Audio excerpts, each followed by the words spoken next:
You have exactly two choices. Sign this paper tonight or get out of this house. You just signed the death warrant for everything this family built. The glass hit the marble counter and did not break. That was the first thing Celeste Whitmore noticed. The glass did not break. She had set it down hard enough that it should have. She had walked back into that kitchen from that hallway with enough force in her body to shatter something, and the glass just sat there on the cold marble, intact and full of water and 2 slices of lemon, waiting. She stood at the counter and looked at it. Her hands were not shaking. She noticed that too. 8 months pregnant, 34 years old, 243 square feet of marble and mahogany kitchen surrounding her, and her hands were completely, perfectly still. That frightened her more than the shaking would have. She had counted to 7 in that hallway. 1, 2, 3, 4, 5, 6, 7. 7 seconds between what she heard and the moment she moved. She always counted. Her mother called it a gift. Her sister called it a defense mechanism. Celeste had spent 22 years calling it useful, and she had never needed it more than she needed it right now. She pulled out the chair closest to the window. The one with the cushion she had sewn herself 3 winters ago from fabric she found at an estate sale in Richmond, blue and cream. A pattern that reminded her of her grandmother's kitchen in Prince George's County. She had sewn it on a Sunday afternoon while Sterling was on a call, and he had come in and looked at the cushion and said it was nice and gone back to his call. And she had thought, this is a happy life. This is what a happy life looks like. She sat in the chair. Outside the window, the back garden lights were still on from the dinner party 10 days ago. Sterling had asked her to handle the cleanup. She had asked Rosetta, the housekeeper, to handle it. Rosetta had handled everything except the garden lights, and none of them had noticed until now. 10 days of garden lights burning for a party that was already over. Lord, I knew. I knew and I stayed anyway. The baby moved. A slow, rolling motion, starting somewhere near her ribs and traveling downward. She had been doing that all evening. Celeste put both hands flat on her stomach and felt the roll complete itself. Slow and certain the way this baby did everything. I hear you, she said. The kitchen was quiet enough that she could hear herself. She had been carrying this glass of water to Eugenia Whitmore for 20 minutes. 20 minutes because she had gone to the kitchen and found Rosetta already gone for the evening, which happened sometimes on Tuesdays, and she had stood at this same counter and filled the glass herself and cut the lemon herself and placed it on the small silver tray herself because Eugenia preferred the tray, and she had walked back through the house in her socked feet because her ankles were swollen and the marble floors in November sent cold all the way up her legs and into her back. She had stopped at the study door. She had stopped because the light under the door was wrong. Not off. Not the warm reading lamp Eugenia used when she was alone with her needlepoint. The overhead.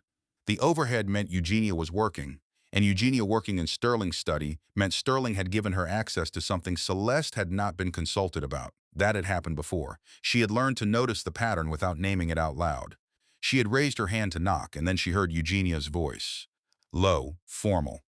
The particular register her mother-in-law used when she was not making a request.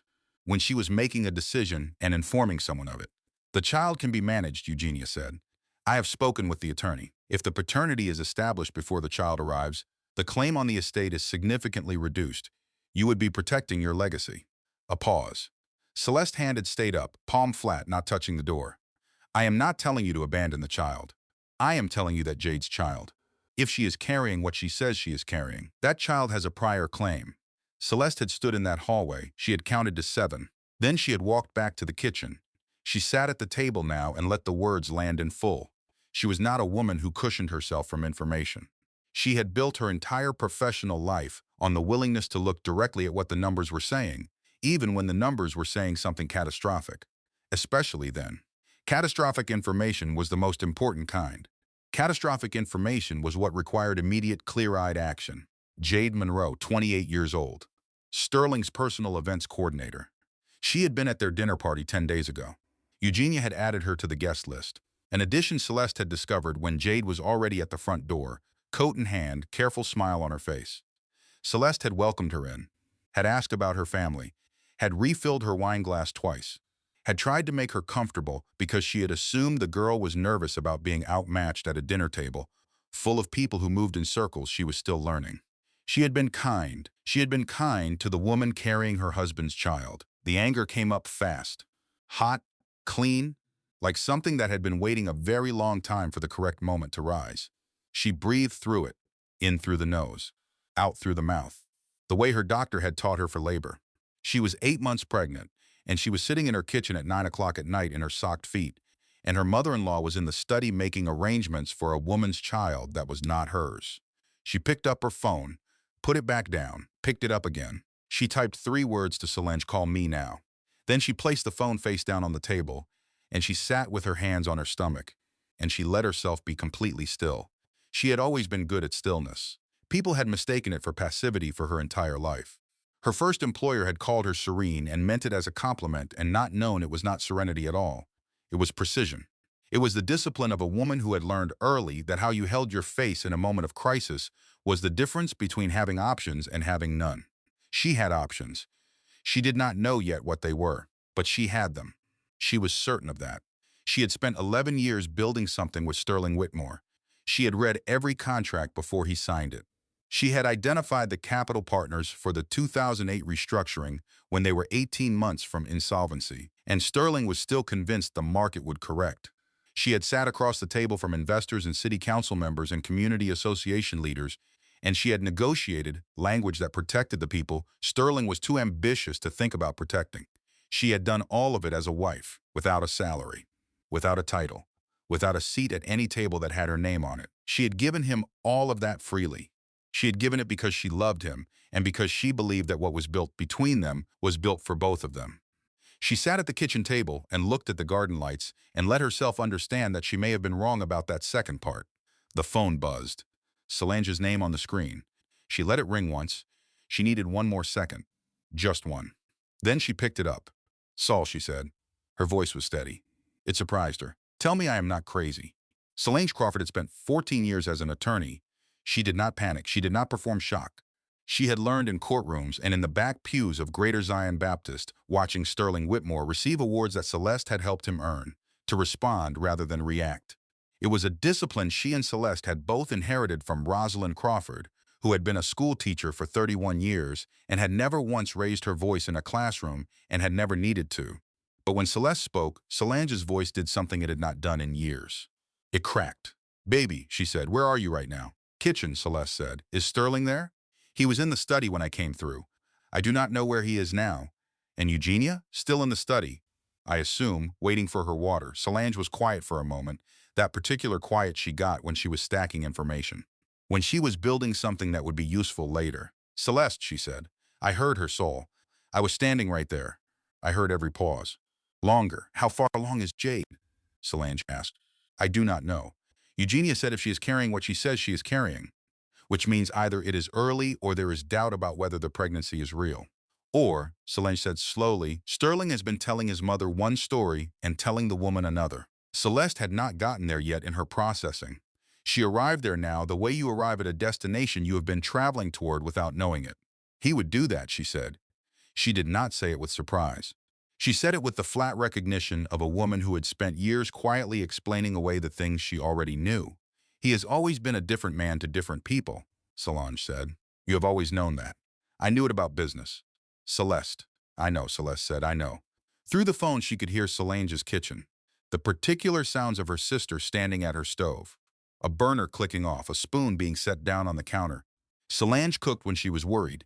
She had done it since their father passed, since her own marriage ended, since the first time Celeste had called her at 2 in the morning about Sterling and then explained it away before sunrise. "You need to not let anyone know you know," Solange said. "Not tonight. Not until we understand the full picture." "I am 8 months pregnant and sitting in my kitchen," Celeste said. "I am not going anywhere. I know that. I mean, you need to be very still and very present and not let your face do anything it is not supposed to do. Can you do that?" Celeste looked at her hands on the table, still and flat and composed. "I have been doing it for years," she said. "I am excellent at it." That truth sat between them on the phone line like a stone dropped into deep water. It sank slowly. They both felt it go. "I am going to call someone tonight," Solange said carefully. "Do not do anything yet. Not until you hear from me." "Who are you calling?"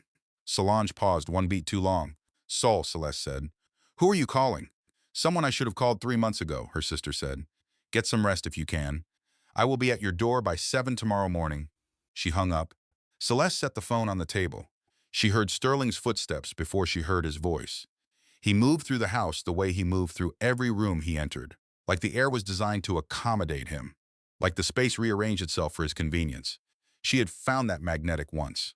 22 years ago, in a church fellowship hall in Capitol Heights, she had watched him walk into a room full of people and she had thought, that man knows exactly where he is going.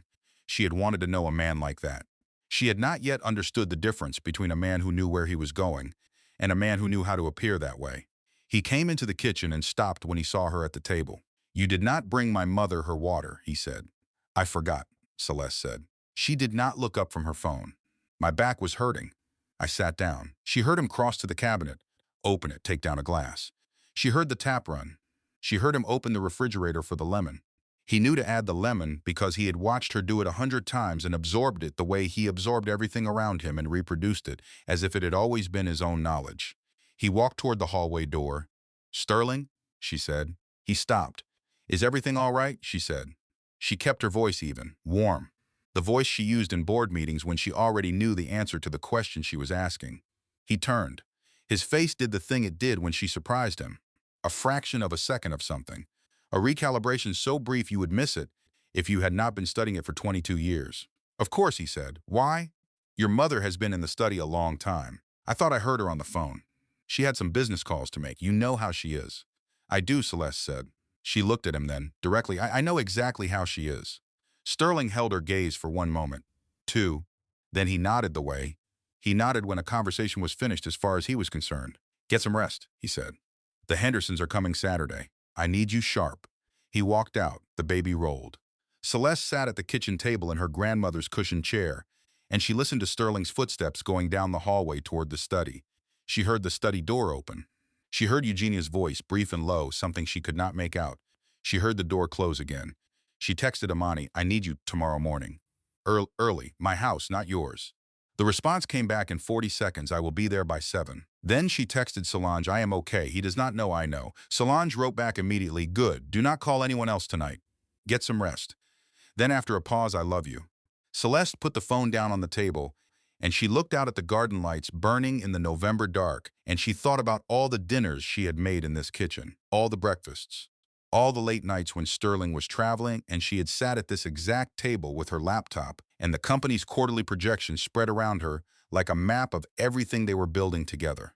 All the mornings she had gotten up at 5:30 to review materials before a board call at 7 because Sterling did not like to be underprepared in front of his board and she was the one who made sure he never was. She thought about all of that. Then she picked up the glass of water from the counter, the one she had prepared for Eugenia. She poured it slowly down the drain. She watched the lemon slices circle and disappear. She turned off the kitchen light. She walked down the hallway toward the bedroom, past the framed photographs. Their wedding day at Greater Zion Baptist, Sterling at the ribbon cutting of their first Baltimore development. The two of them in Paris, her head on his shoulder, his hand on her belly on the trip they had taken after the first pregnancy that did not last. The sonogram of this baby, framed in rose gold because Sterling had said girl and Celeste had said they did not know yet, and they had both been right in the way couples are right when they still believed in each other. She walked past all of it. She got into bed. She lay in the dark, and she listened to the house settle around her, and she thought, "I am not going to be destroyed by this. Whatever is coming, I am not going to be destroyed by it." The baby moved one more time, slow and certain. "I hear you," Celeste thought. "I hear you." She did not sleep. The alarm did not wake her because she had not been asleep. She had lain in the dark next to Sterling for 4 hours and 43 minutes. She knew the exact number because she had watched the clock on the nightstand the way she watched spreadsheets, methodically, counting what she could control when everything else was beyond it. Sterling had fallen asleep within 12 minutes of getting into bed. He always did. He closed his eyes and left the world behind with an efficiency that had always impressed her. She had once believed it was the sign of a man with a clear conscience, a man who had nothing eating at him in the dark. She understood now that it was practice. She lay still and she listened to him breathe, and she thought about Jade Monroe's face at the dinner party 10 days ago. Jade had arrived in a cream-colored wrap dress. Simple, expensive in the way things were expensive when they were trying not to look it. She had worn her hair natural, pulled back from her face, and she had looked around the foyer of the Whitmore estate with eyes that took everything in and gave nothing back. Celeste had noticed that. She had read it as composure. As a young professional woman managing her nerves in a room full of people who had more than she did, she had tried to make Jade feel comfortable. She had offered her a drink within the first 2 minutes. She had introduced her to Bernard Osie's wife, Diane, who was also in event coordination, because she thought they might have things to talk about. She had checked in on Jade twice during the evening to make sure she was not marooned in a corner somewhere. She had been generous, she had been warm, she had been everything she had been raised to be. The anger came again. Cleaner this time. More specific. Not at Jade, exactly. At herself. At 22 years of a certain kind of willingness. The willingness to explain, to accommodate, to smooth, to make the room comfortable for everyone in it, to read every face at every table, and fill every silence before it could become awkward. She had been doing that since she was the deacon's daughter at Greater Zion Baptist, making sure the church mothers had enough coffee and the visitors did not feel like strangers. She had carried that training into her marriage like a gift she did not know she was giving away. I have been code switching for his comfort for 20 years. The thought arrived fully formed. She had not constructed it. It was just there, precise and true. She had code switched in every room Sterling brought her into. The boardroom voice, the investor event voice, the community gala voice, the church voice, each one a real version of herself. She was not performing, but she had always been performing for someone, always calibrating, always reading the room and adjusting to make Sterling's presence more powerful, more welcomed, more safe. And all that time, all that careful, generous, exhausting time, he had been building something she was not invited into. She got up at 5:45. She moved through the bedroom in the dark without turning on a light. She had done it 100 times. She knew the distance from the bed to the bathroom, the exact angle of the closet door so it did not squeak. The particular spot on the floor near Sterling's side that she avoided, because the board there had a voice. She was very good at moving through spaces without disturbing them. She thought about that too. In the bathroom with the door closed and the water running, she looked at herself in the mirror. She had not done that in a while. Not this way. Not with the intention of seeing herself rather than checking something. Her hair was wrapped from the night before, a habit so old she barely registered doing it. Her face was bare. She was 8 months pregnant, and her body had changed in ways she had spent the better part of a year learning to recognize as hers, as belonging to her, as something other than inconvenience. She looked at herself for a long time. My mother did not raise me to disappear inside somebody else's name. The thought arrived the same way the first one had. Complete. Certain, like something that had been trying to surface for years and had finally found the moment. She pressed her hands against the cold sink and breathed. She had been Celeste Crawford before she was Celeste Whitmore. She had graduated from Spelman College as Celeste Crawford. She had walked across that stage in Atlanta in May, and her mother had cried, and her father had stood up, and her sister had taken 47 photographs, and all of them had been certain, in the way only certain families are certain, that the woman walking across that stage was going to do something real in the world. She had done real things. She had done them inside a name that was not hers and attributed to a man who had not told her the full truth of their partnership. She turned off the water. She went to the kitchen. She made coffee the way her mother made it. Dark roast with a little chicory, measured by feel and not by the spoon, because you learn things by feel after enough mornings. She stood at the counter while it brewed, and she listened to the house wake up around her. A bird outside. The furnace running somewhere underneath the floors. The sounds of a house that did not know yet that something fundamental had changed inside it. She took her coffee to the kitchen table. She pulled up the company files on her laptop. She was not going to wait for Solange and Amani to arrive to start understanding what she was looking at. She had never been the kind of woman who waited for someone else to start working. That was not the kind of woman her mother had raised, and it was not the kind of woman Spelman had produced, and it was absolutely not the kind of woman who had restructured the capital of a $240 million company in the middle of the worst economic crisis in a generation. She opened the quarterly filings, then the subsidiary listings, then the asset register. She was looking for something she did not know yet. That was the truest kind of looking. You cleared your assumptions and you followed the numbers wherever they went. She found the first anomaly at 6:48 in the morning, a holding company. Whitmore Development Holdings Subfower, Limited Liability Company, listed under the subsidiary structure but with a registered agent she did not recognize. She wrote down the name of the firm on the notepad she kept beside the laptop. She wrote it down precisely the way she wrote everything, because precision was the foundation of everything that came after it. She kept looking. By the time she heard Solange's car in the driveway at 6:59, she had found 3 more irregularities. She had written all of them down. She had arranged them in order on the notepad from the one she understood least to the one she understood, enough to know was significant. She closed the laptop. She got up to let her sister in. Solange Crawford arrived the way she arrived everywhere, with a purpose and a pace that made the air around her feel more organized. She was 39 years old, and she had been protecting Celeste from things since Celeste was 4 years old and had tried to cross the street alone, and Solange had grabbed her wrist with a 7-year-old's absolute authority and said, not without looking both ways. She came in the front door and she put her bag down and she looked at Celeste with the specific expression of a woman who had been awake all night building something. They did not hug immediately. They looked at each other. That was its own language between them. You slept, Solange said. I did not, Celeste said. Neither did I. Solange pulled off her coat. Where is Sterling? Still in the bedroom. He has a 7:30 call. Eugenia? Guest suite. She stays Tuesday nights. Solange nodded. She followed Celeste to the kitchen. She sat at the table and looked at the notepad. You already started, Solange said. Of course I did, Celeste said. Subflower. Solange looked at her. Something moved in her expression. The particular thing that happened when she realized the conversation she had been preparing for had already been started by someone else. You found it, Solange said. This morning. 6:48. Celeste pushed the notepad across the table. What is it? Solange looked at the notepad. She was quiet for a moment. When she looked back up, her face was the face of an attorney delivering information that was going to hurt.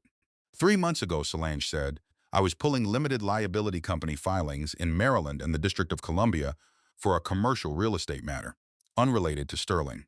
Completely unrelated. She paused. I found Subfar. Celeste held very still. The registered agent is a firm that specializes in asset protection structuring, Solange said, specifically in separating personal assets from marital assets before a divorce proceeding. The kitchen was quiet. Outside, a car passed on the street. Someone's dog barked twice and stopped. He was planning to leave me, Celeste said. I believe so. How long ago was Subfar filed? 18 months ago, Solange said. Celeste did the math. She was always doing the math.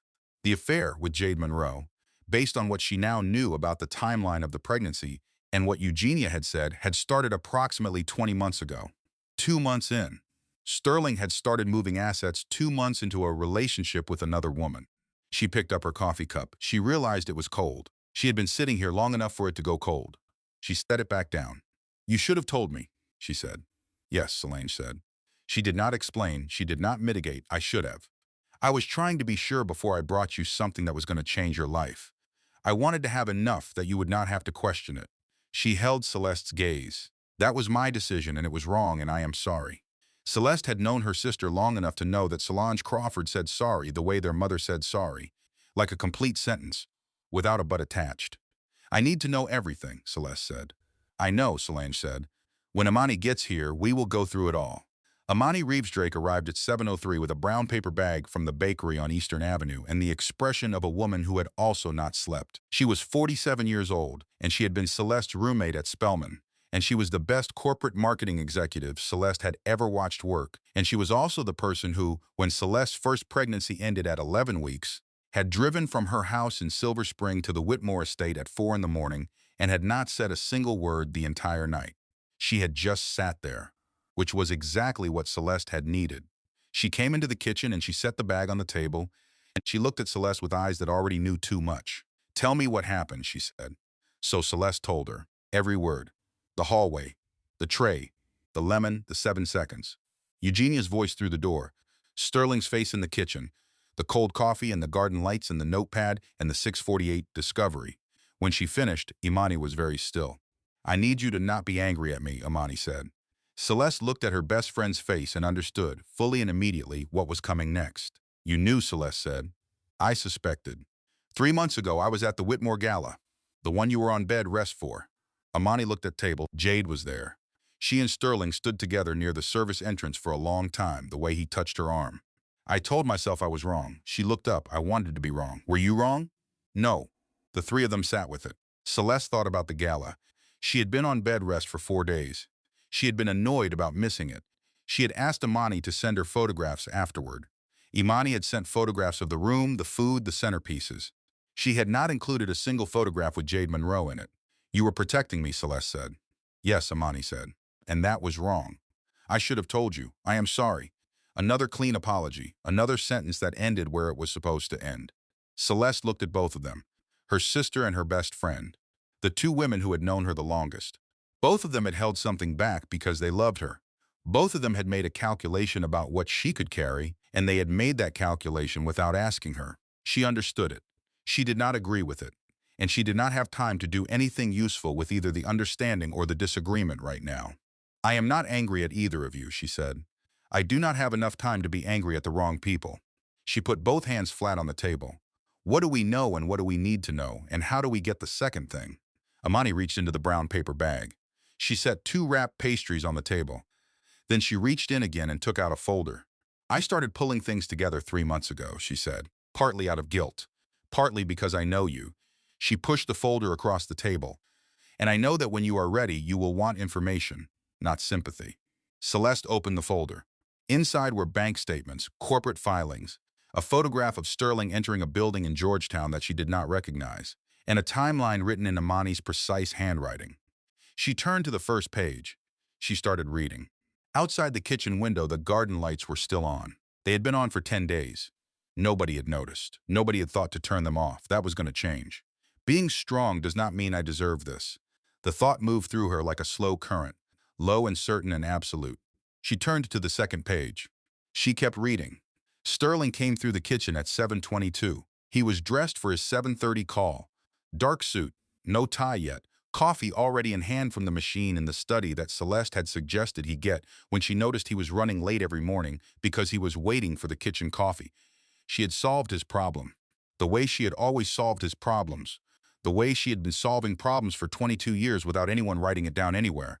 He stopped in the kitchen doorway. He looked at Solange, at Amani, at the folder on the table, and the notepad and the coffee cups. His face did the recalibration. "Good morning," he said. His voice was smooth, easy. The room management voice. "I did not know we had company last night. They just arrived," Celeste said. She closed the folder. "Solange is in town for a client meeting." Amani had an early morning and did not want to drive from Silver Spring in the dark. It was the most natural explanation in the world. It was completely untrue. She told it without hesitation, without change in her expression, without any of the physical tells she had studied in herself over the years when she had needed to manage a difficult conversation. Sterling looked at her for one moment. Then he looked at Solange. "How are you, Sol?" he said. Well, Solange said thank you. He looked at Amani. "Amani, Sterling," Amani said. "Equal temperature, equal ease." He nodded. He lifted his coffee cup. "I have a call." He looked at Celeste. "I will be in the study until 9 if my mother needs anything." "I will let her know," Celeste said. He walked out. They listened to his footsteps down the hall. The study door, then silence. Solange exhaled, slow and controlled. Imani said nothing. Celeste opened the folder again. "Solange," she said. "Tell me about Subfar, everything." Solange straightened in her chair. She had her attorney posture on now, the one that meant she was about to be very precise. "Whitmore Development Holdings Subfar Limited Liability Company," she said. "Filed 18 months ago in the state of Maryland. Single member structure. Sterling Whitmore listed as the sole member. Registered agent is a firm called Meridian Asset Advisors, out of Rockville. They specialize in what is called as asset protection planning, which is a legal and legitimate practice when it is used for the purpose it is designed for." She paused. "It is also used sometimes to separate personal assets from marital assets before a divorce proceeding begins, to move things out of reach." Celeste kept her eyes on the folder in front of her. "What is inside Subfor?" she said. "That is the harder question," Solange said. "Because it is a holding company, the assets inside it are not publicly disclosed. What we can see from the outside is that it exists and when it was formed and who formed it. What we cannot see without legal discovery is exactly what has been transferred into it." "But you have a theory," Celeste said. "I have research," Solange said. "The Georgetown property.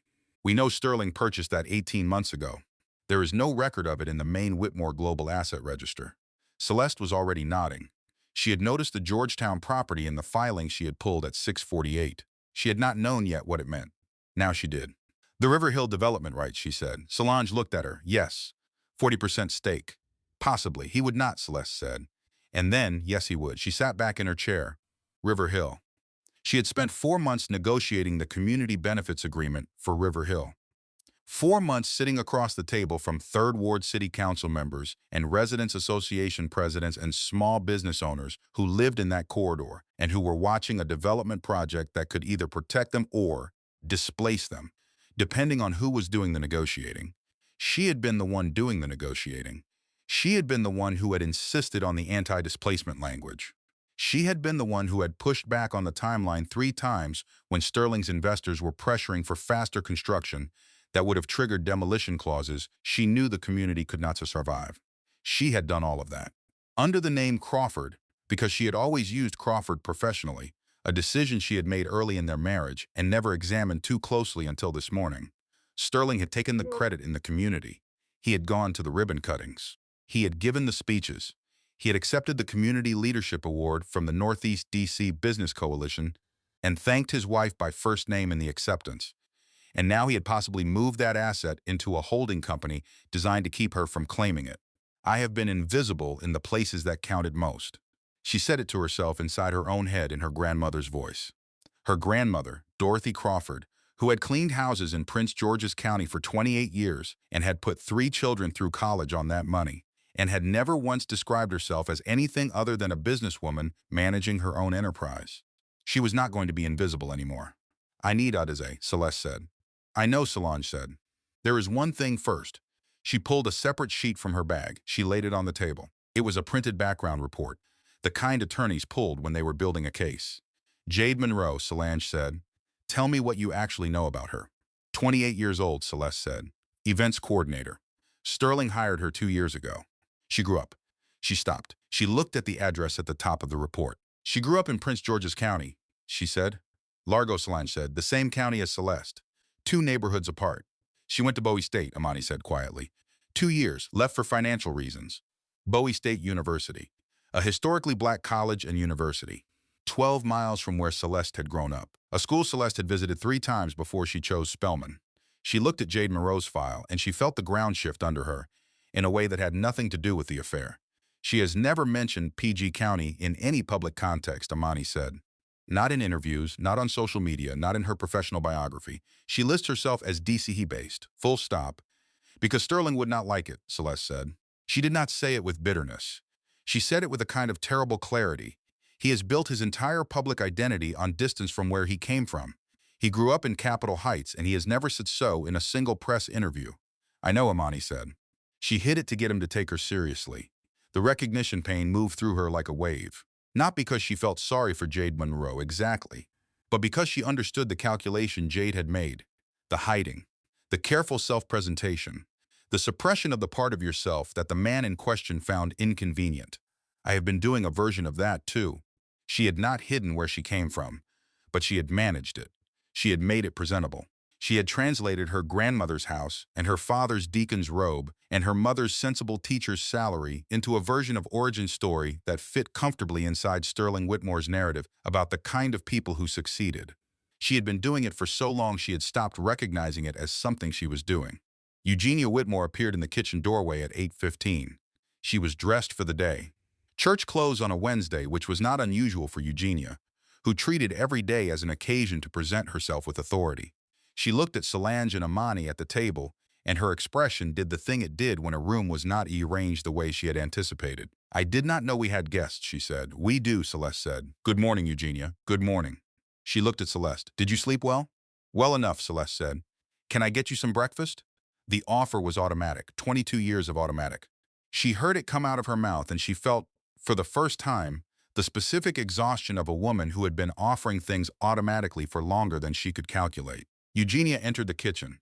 She moved toward the coffee. She poured herself a cup with the ease of a woman in a room she considered hers. Sterling mentioned the Hendersons are coming Saturday, Eugenia said. I was thinking we should have the Richardsons as well. Marcus and his wife could use the sociable positioning. Celeste said nothing. Solange said nothing. Amani said nothing. Eugenia seemed to not notice the silence. I will speak with Sterling about the guest list, Celeste said finally. Excuse me. She stood up from the table. She walked out of the kitchen and down the hallway and into the small sitting room at the back of the house. The one that had been her reading room before it became a storage space for things Sterling needed access to and she needed to be accessible. She sat in the chair in the corner. She put her face in her hands. She did not cry. She was not ready to cry. She was not sure when she had last cried about something real. She'd cried at movies. She'd cried at other people's baptisms and graduations and moments of grace.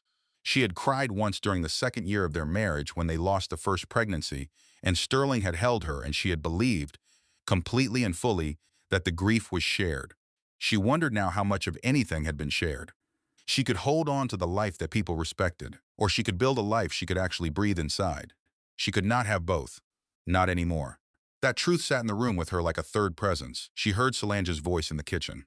Low, professional. Imani's response, warmer, quieter. She could hear through the walls of this house the study door open. Sterling's voice on his call. The particular cadence of him performing competence for investors who would never know that the woman sitting in the back room of his house had done half the work that justified their confidence. She sat with all of it. She breathed. Then she got up. She walked back to the kitchen. She sat down at the table. She opened the file she picked up where she had left off, because that was what Celeste Crawford did. She identified the scope of the problem. She assessed the available resources. She built a plan that accounted for what was real rather than what she wished were real. She had been doing it for 22 years. She was going to keep doing it, but this time she was going to do it for herself. The smell of her mother's kitchen arrived first. It always did. Before the sound, before the sight, before anything she could describe precisely. The smell of dark roast coffee and a Sunday pot roast that had been going since 8 in the morning, and something underneath it, sweet and particular, that was either her mother's hand lotion or just the smell of the house itself after 50 years of living. She drove to Prince George's County at 9:45 after Sterling had gone to his downtown office and Eugenia had accepted a ride from her church friend Shirley, who came by at 9:30 in a silver Buick. After Solange had taken a call in the hallway and come back with her attorney's face on and said, "We have more to talk about tonight, after Sterling is home and settled, and we can be sure of the timing." Celeste had nodded. She had seen both of them to the door. She had stood in the foyer of the Whitmore estate and watched her sister's car and Imani's car pull down the driveway. She had stood there until both cars were gone. Then she had gotten her own keys. She drove to Prince George's County the way she had always driven there when she needed to remember who she was. Not because she called ahead. Not because she had a reason to be there she could explain to anyone who asked. Just because the roads knew her hands and the exits knew her eyes, and the particular quality of the light when you crossed the county line was something her body recognized before her mind did. She did not go to her mother's house. She parked in the lot of the community center on Eastern Avenue, the one that had been there since she was 9 years old. The one where she had taken her first summer art class and her first voter registration workshop, and where the after-school program had fed her and Solange lunch every day this summer. Their father was sick and their mother was working double shifts and there was no one to cook. She turned off the car. She sat. Outside, the November morning was gray and specific, the kind of cold that was not bitter yet but was coming for you, and the parking lot had 4 other cars in it, people going about their Wednesday with the uncomplicated confidence of people whose Wednesdays were still what they had expected them to be. She watched a woman carry a baby inside. The baby was in a carrier on her chest, wrapped against the cold, and the woman moved with the particular confidence of someone who has figured out how to do something that looked impossible until she did it. Celeste put her hand on her own stomach. What do I remember, she thought. What do I actually remember about before? Before Sterling. Before the Whitmore estate. Before the marble floors and the silver trays and the board meetings she had attended under the title advisory member, which was the title of someone whose advice could be heard and then set aside without consequence. She remembered Spelman. She had arrived at Spelman College in Atlanta at 18 years old on a Thursday in late August, with 2 suitcases her mother had bought from the Goodwill on Route 1, and a trunk her grandmother had given her that was older than Celeste's parents, and a scholarship that covered 80% of her tuition, and a work-study assignment in the financial aid office that she had accepted immediately because she was good with numbers and had always known it. She had been certain on arrival. That was the word for it. Not confident in the way of someone who had been told she was exceptional. Certain in the way of someone who had been paying attention her whole life and had figured out the landscape and understood her place in it and was ready to move. She had been the first person in her residential hall to get an A in her economics course.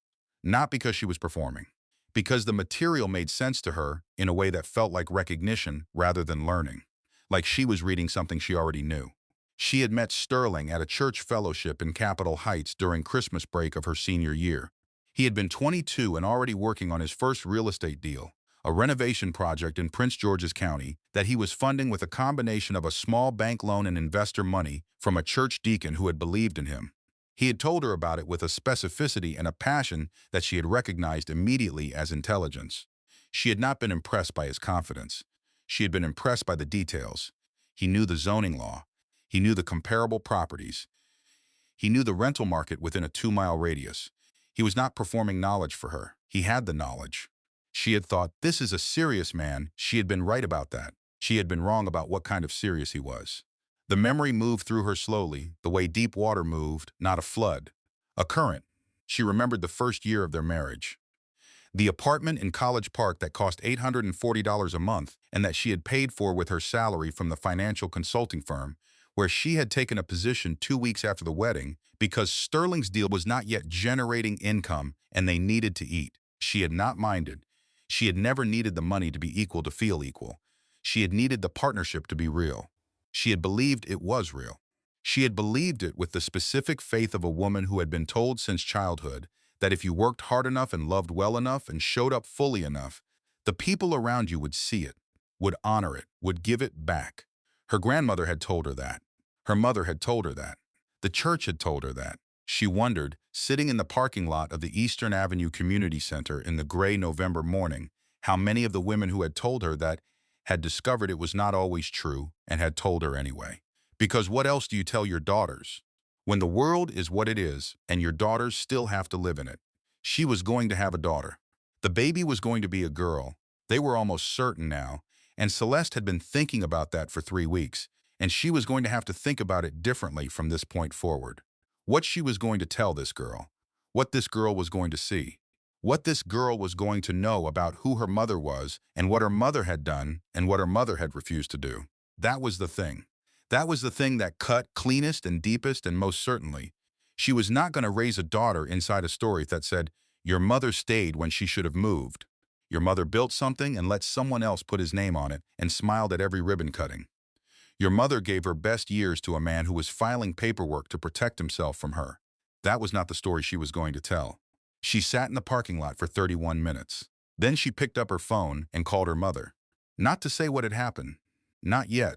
She was not ready for that conversation in its fullness. She just needed to hear Rosalind Crawford's voice. She needed to hear the voice of a woman who had raised 2 daughters without drama, without performance, without ever once making her daughters feel that the love available in that house had a limit. Rosalind answered on the second ring. Baby, she said. Just that, just the word. The way it held everything inside it. Hey, Mama, Celeste said. Her voice stayed even. She was still being careful. Just calling to check in, her mother said. The that was not an agreement but a listening. The that said, I hear you and I hear what you are not saying. Everything is fine, Celeste said. Baby is moving a lot today. She knows something, Rosalind said. She said it lightly, warmly, a grandmother's playfulness. But underneath it was a truth that sat heavy. She knows something. Yes, Celeste thought, she does. They talked for 12 minutes about nothing in particular. The weather, a cousin's upcoming birthday, a church fundraiser that Rosalind was helping coordinate. The kind of conversation that was entirely about proximity and presence and had nothing to do with information. When she hung up, Celeste sat for a moment more.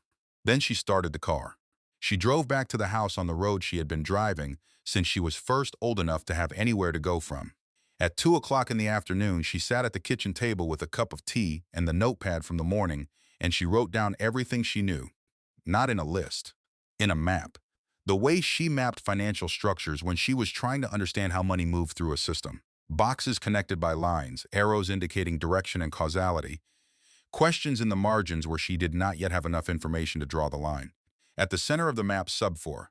On one side of Sub 4, the assets she believed were inside it. Georgetown property. River Hill development rights, the Northeast DC land parcel.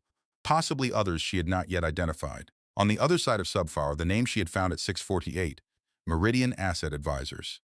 Below Sub 4, Jade Monroe. 11 weeks pregnant, based on Eugenia's timeline in the study. Above Sub 4, Sterling. And to the right of Sterling, in a box she drew slowly and deliberately, Eugenia Whitmore. Church close on a Wednesday. I have spoken with the attorney. Managing. She looked at the map.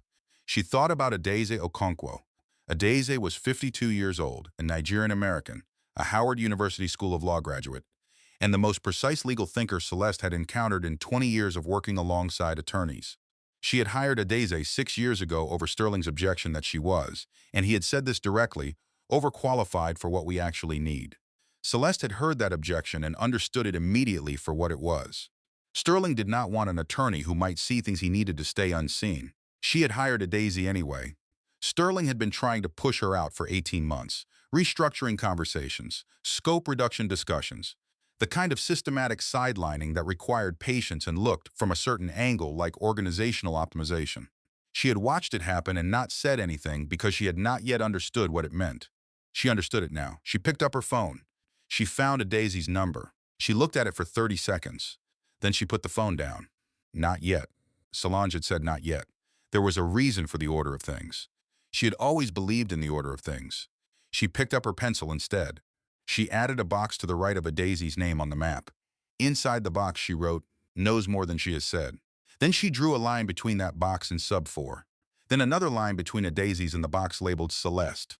She sat back and looked at the map and she thought about what a Daisy's had said to her 2 years ago, quietly in the hallway after a board meeting that had gone badly for Celeste's proposal on the River Hill timeline. A Daisy had touched her arm for exactly 1 second and said, your name is on those negotiations whether it appears in the record or not. Make sure you document that. Celeste had thanked her. She had filed the comment away. She had not understood until this morning that Adeza had not been making a practical suggestion. She had been leaving a breadcrumb. She picked up the pencil again. She started a new list. Under the heading, What I Built. She wrote for 45 minutes. She did not leave anything out. When she was done, she had 4 pages, both sides. In her careful handwriting that had not changed since she was 12 years old. She looked at what she had written. She had built a great deal, and she was going to prove it. She pressed her hair at midnight. Sterling was asleep. The house was quiet in the way. Houses were quiet at midnight, not empty but breathing, all the sounds settling into their nighttime versions, lower and slower and more honest than the daytime ones. She sat in front of the vanity mirror in the bathroom with the door closed and the low light on and her pressing comb heating on the small stand she had been using since she was 16 years old when her mother had first trusted her to press her own hair without supervision. Her mother had stood behind her that first time, hands patient, watching. Take your time, her mother had said. You cannot rush this. Rushing is how you burn yourself. She had never forgotten that. She pressed her hair slowly, section by section, the way her hands remembered. The way that required no thinking, only presence. She had started doing this when she was anxious, really anxious, the kind of anxious that would not let her sit still. Her hands needed something to do that was real and physical in hers. The smell of the pressing oil and the heat was the smell of every important night of her life. Her prom night, the night before her Spelman graduation, the night before her wedding, the night she and Sterling had signed the papers on their first major development deal, a project she had structured the financing for, and she had pressed her hair at 11 o'clock in the guest bathroom of the hotel where they were staying in Baltimore, and she had looked at herself in that mirror and thought, this is real. We are really doing this. She looked at herself in this mirror now. Same hands, same careful section, same smell, everything else different. What had she known, she asked herself? Not what she suspected. What had she actually known and chosen not to name? She had known about the late nights that were more frequent than the work required them to be. She had known about the phone that faced down on the table in a way that was not how he used to place it. She had known about the shift in his attention at public events, the way he scanned a room differently, looking for someone specific in a way she had learned not to follow with her own eyes. She had known about Jade Monroe from the moment Eugenia had added her name to the dinner party guest list without consulting Celeste first. She had known. She had done what she had always done with things she knew and was not ready to act on. She had filed them. Put them in the careful interior drawer that held everything she was saving for later. She had kept working, she had kept showing up. She had kept building and managing and contributing and making herself useful in every room she entered. I stayed because I was not ready to leave, not because I did not see. That was the hardest truth. Harder than the affair. Harder than Eugenia's voice through the door. Harder than Subflower and Jade Monroe's address and the dinner party where she had been kind to a woman who was carrying her husband's child. She had seen it. She had stayed anyway. She was not angry at herself for it. She was done being angry at herself. She had spent enough years in that particular room. What she felt instead was something more complicated and more useful. She felt clear. She felt the specific clarity of a woman who had finally stopped managing her own vision. She had not started from zero. That was what she needed to hold on to. She had started with everything she knew about this man and this company and this community and this legal landscape. She had started with 4 pages of handwriting that documented 22 years of contribution. She had started with a sister who was an attorney and a best friend who had files, and an Adeze Okonkwo who had been leaving breadcrumbs for 2 years. She finished pressing the last section of hair. She set the comb down. She looked at herself in the mirror for a long time. Her grandmother Dorothy Crawford had pressed hair in this same methodical way, had sat in front of a mirror just like this one, had rebuilt from things that had tried to erase her, and had done it with the same hands that cooked Sunday dinner and paid the school fees and wrote letters in the night when she thought everyone was asleep. Celeste could hear her grandmother's voice in the room with her. Not literally, she was not a woman given to mysticism, but the presence was real. The generational accumulation of what it meant to be a Crawford woman was in this room with her, and she could feel it the way she felt the heat from the pressing comb. Specific and warm and purposeful. She turned off the bathroom light. She got into bed. Sterling did not stir. She lay in the dark and she made a list in her head. Not of wrongs, of resources, a day's Okonkwo and 6 years of documented observations. Solange Crawford and 3 months of research into Sub-4, Imani Reeves Drake, and a folder full of evidence. 4 pages of her own handwriting. 22 years of contacts, not Sterling's contacts. Hers, the network she had built through Spelman alumni events and HBCU, community programming, and the Women's Business Roundtable she had been participating in for 9 years, and the community associations she had worked with in River Hill and Northeast D.C. and Baltimore. People who knew her as Crawford, people who had her cell number in their phones because she had always answered when they called. A name that was known independently of his. She had been keeping it without knowing she was keeping it. The baby moved. Twice. Quick and certain, like punctuation at the end of a sentence. She put her hand there. This girl was going to know everything. Not the pain of it. She was not going to raise her daughter inside the wound, but the truth of it. The full structural truth. What her mother had built, and how she had built it, and what she had done when someone tried to dismantle it. What it looked like to be a woman who moved through the world with her own name on her own work. She was going to know. I do not need to be rescued. I have rescued myself before. She thought of the 2008 restructuring, 8 months into the worst financial crisis in a generation, and Whitmore Global had been 18 months from insolvency. Sterling had not seen it coming, she had. She had been running the numbers for 4 months before she was certain enough to say it out loud, and when she said it, he had not believed her at first, which was its own kind of wound. But she had brought him the documentation and the comparable case studies and the proposed capital restructuring plan, and she had sat in that same kitchen and explained it to him until he understood. He had gone to the investors with her plan. He had not mentioned her name once. She had been fine with that at the time. She had genuinely been fine with it. Because they were building something together, and it did not matter whose name was on which decision, as long as the decisions were right, and the company survived, and it did. She understood now the cost of that generosity. Not because generosity was wrong, but because she had been generous with something that should have been documented, that should have been visible, that should have been on record. It was on record in her head. It was going to be on record in a court. She fell asleep. The first real sleep since the hallway. When she woke up at 5:45, the gray light of a November morning coming through the curtain edges, she lay still for 30 seconds and she felt something different. She felt herself. Not the self she had been performing for 22 years. Not the advisory board member self or the community gala self or the we built this together self. The self that had walked across the Spelman stage on a May morning with 2 Goodwill suitcases and a grandmother's trunk and a certainty that did not require anyone's permission. That self. She was still in there. She had always been in there. She got up. She made coffee. She sat at the kitchen table with the notepad, and she wrote one more thing at the top of the first page. She wrote, "What Crawford knows." She underlined it twice. Then she started from the beginning. Adeze Okonkwo did not answer her personal phone before 7 in the morning. Celeste knew this because she had been working with Adeze for 6 years, and Adeze had mentioned it once, in passing, in the way she mentioned everything useful once and never again. Before 7, the line is my grandmother's. After 7, it is the law's. Celeste had found it one of the most elegant personal policies she had ever heard. She waited until 7:03. Adeze answered on the second ring. "Mrs. Whitmore," she said. Her voice was precise and unhurried, the way it was at 7 in the morning and the way it was at 11 at night. It did not have a temperature that changed with the hour. "Adie," Celeste said. She was standing at the kitchen window. Sterling had left at 6:45. She had watched his car go. "I need to see you today if possible." A pause that lasted exactly 2 seconds. The pause of someone who had been expecting a call and was deciding how to respond to it arriving. "I can do 11 o'clock, Adeze said. "My home office." "I will be there," Celeste said. "I will be bringing Solange." Another 2-second pause.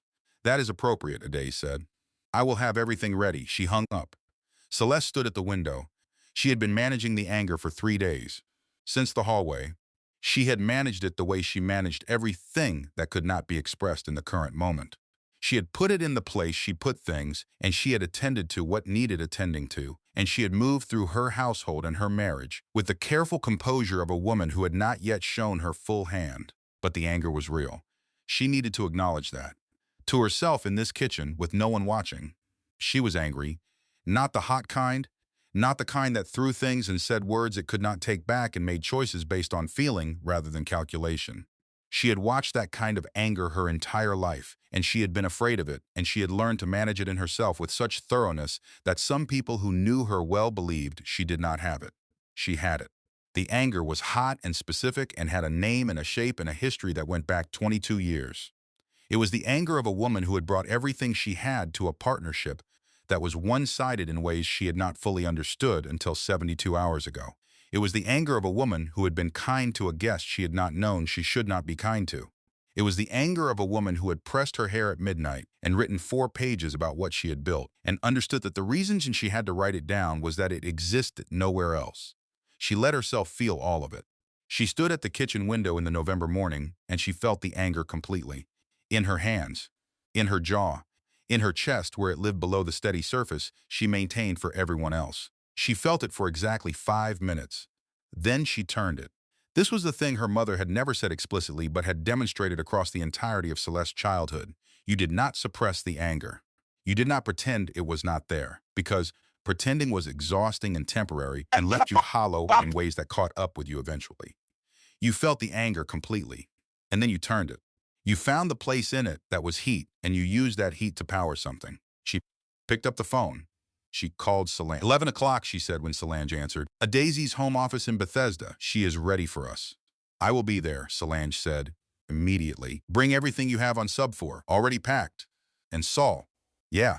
Thank you, Celeste said, for not letting me be alone in this.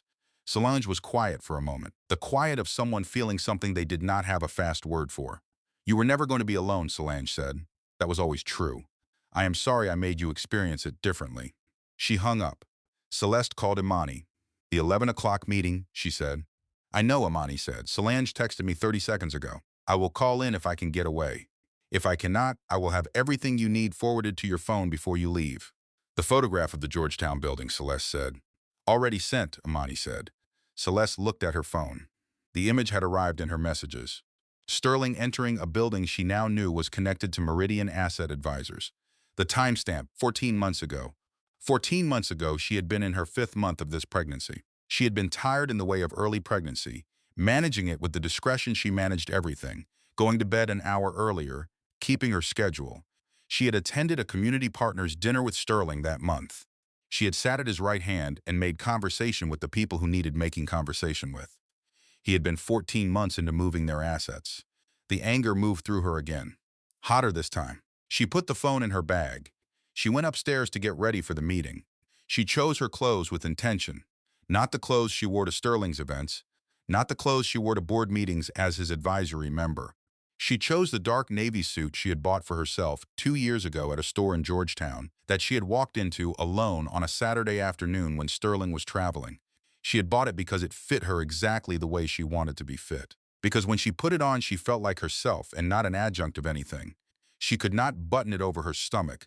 She had known she would not be able to. She put on the dark navy top underneath and the jacket open over it, and she looked at herself in the mirror and thought, this is the woman who is going to walk into that meeting. Not a wife, not an advisory member, not someone's accessory, a principal. She arrived at a Daisy's home office in Bethesda at 10:57. Solange was already there, parked in the driveway with her laptop bag over her shoulder and the particular posture she had when she was prepared and ready to deploy what she had prepared. They went in together. Adaeze Okonkwo's home office was in a house she owned outright. Celeste had always known this and had always admired it without analysis. She understood today, walking in, that the outright ownership was not incidental. It was the same principle that had made Adaeze spend 6 years as Whitmore Global's legal counsel building something in parallel to her official responsibilities. She believed in owning things. She believed in holding things that could not be taken. The office walls held books, floor to ceiling on 2 sides. There was a framed quotation above the desk in a language Celeste recognized as Igbo. There was a photograph of Howard University's campus in the gold of November. There was a plant on the windowsill that had clearly survived considerable neglect and come out the other side green and determined. Celeste had thought that about the plant every time she had been in this office. Today she thought it about herself. Daisy poured tea without asking. She set a plate of chin-chin on the table. Legal conversations need something to do with your hands, she said. It was the same thing she had said the first time Celeste had come to this office, 6 years ago, when she had been deciding whether to offer Daisy the position. She sat down across from both of them. I want to be specific, Daisy, about what I know, what I believe, and what I can prove. They are 3 different things, and you deserve all 3 in order. Please, Celeste said. Daisy opened a folder that was several inches thick. What I know, she said. Sterling Whitmore transferred $16.4 million in development assets into Subflower over the past 18 months. These assets include the Georgetown commercial property, a 40% stake in the River Hill development rights, and the land parcel in Northeast D.C. that was under community negotiation when I came on board 6 years ago. She paused. These transfers were structured to appear as internal organizational realignment. They were not disclosed to the full board. They were not disclosed to you. The room was very quiet. What I know, Daisy continued. Subfar is structured as a single-member limited liability company. Sterling is the sole member. Because it was structured before any legal separation proceeding and before any formal domestic dispute filing, it currently exists in a legal gray area regarding marital asset classification. It is designed to be argued. It is not airtight. What is the weak point, Solange said. Daisy's looked at her, the look of one attorney acknowledging another. The River Hill transfer, she said. Specifically the community benefits agreement negotiation. There is a vulnerability in that transfer related to your sister's documented role in establishing the community benefit terms, a role established under the name Crawford. That role creates a specific legal argument about the transfer that has public interest dimensions the courts have shown interest in recently. She turned to Celeste. The community benefits agreement, which you negotiated. Which I negotiated, Celeste said. Your signature does not appear on the document, Daisy said. But you are in this office in 11 photographs from that process, time-stamped, from public meetings I attended in my capacity as counsel. You are on 8 email chains related to the negotiation. 4 city council members will testify, I believe, to the specific role you played. None of them knew you as Whitmore. They knew you as Crawford. Celeste sat with that. Crawford. The name she had used professionally since the beginning of the marriage. The small distance she had always maintained. The instinct she had never examined. What do you believe? Celeste said. Daisy leaned back slightly. I believe Sterling did not originally plan to leave you, she said. I believe he planned to manage 2 situations indefinitely. The affair, the pregnancy. I believe he intended to contain both within the existing structure of your marriage. To manage it quietly and expensively in a way that maintained your marriage surface because that surface is valuable to his professional identity and his community standing. She paused. What changed was Eugenia. She learned about the pregnancy 6 weeks ago. She does not trust Sterling to manage anything the way she wants it managed. Eugenia Whitmore has been managing situations since before Sterling was born. So she began making her own arrangements. Daisy looked at Celeste directly. The conversation you overheard was Eugenia exceeding her instructions. He did not ask her to threaten me, Celeste said. I do not believe so, Daisy said. I believe he asked her to maintain stability. She translated that into the language she speaks. The language of elimination, Solange said. Yes, Celeste sat with this distinction. She turned it over carefully. She did not want to use it to feel better than she should. Sterling had filed Subflower. Sterling had begun moving assets before Eugenia knew anything about any pregnancy. Sterling had made the choices that made Eugenia's choices possible. He was not innocent because his mother had gone further than he intended. But the distinction between a man who had ordered her harm and a man who had created conditions his mother then used was a distinction that mattered. Strategically, relationally, in terms of what was possible going forward. What is my position, Celeste said. Daisy looked at her. Your position, she said, is stronger than he believes it to be. For 2 reasons. She opened to a new section of the folder. The first reason, Daisy said. I have spent 6 years as this company's legal counsel. I have documented, for my own protection initially, and then for purposes I believe you can now see, the specific ways your contributions to Whitmore Global have been removed from the visible record. I have statements. I have timestamped communications. I have board meeting minutes from 12 years ago. They show your voice in strategic decisions that were subsequently attributed to Sterling in the official record. She held Celeste's gaze. You built this. I can prove it. Celeste's throat tightened. She breathed. The second reason, Daisy said. Subflower is not airtight. The River Hill Challenge is the entry point.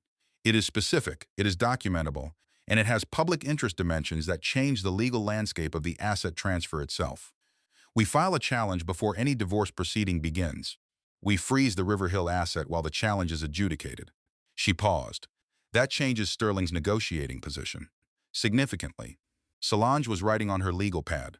Celeste looked at the quotation on a daisy's wall. "What does that say?" she said. A daisy looked at it.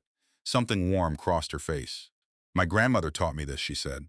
"It means the tree does not forget the rain that made it." The filing happened on a Thursday morning. Celeste was not in the room when it was filed. She was at her obstetrician's appointment, 37 weeks and 2 days, with Dr. Amani Owens, who had been her doctor since the first pregnancy, and who had a way of delivering information that was both clinical and warm, who checked every number on the chart and then set the chart aside and asked how Celeste was doing in a way that meant the question. "She is head down and ready," Dr. Owens said. "She could come any time in the next 3 weeks. You should have your bag ready." "It has been ready for 2 weeks," Celeste said. Dr. Owens smiled. "Of course it has." Celeste's phone was face down on the table beside her. Sterling had called once already. She had not answered. She had sent the text instead. "In with Dr. Owens. Baby is fine. We'll call when I am out." She had spent the preceding 10 days doing what she did best. She had organized. She had documented.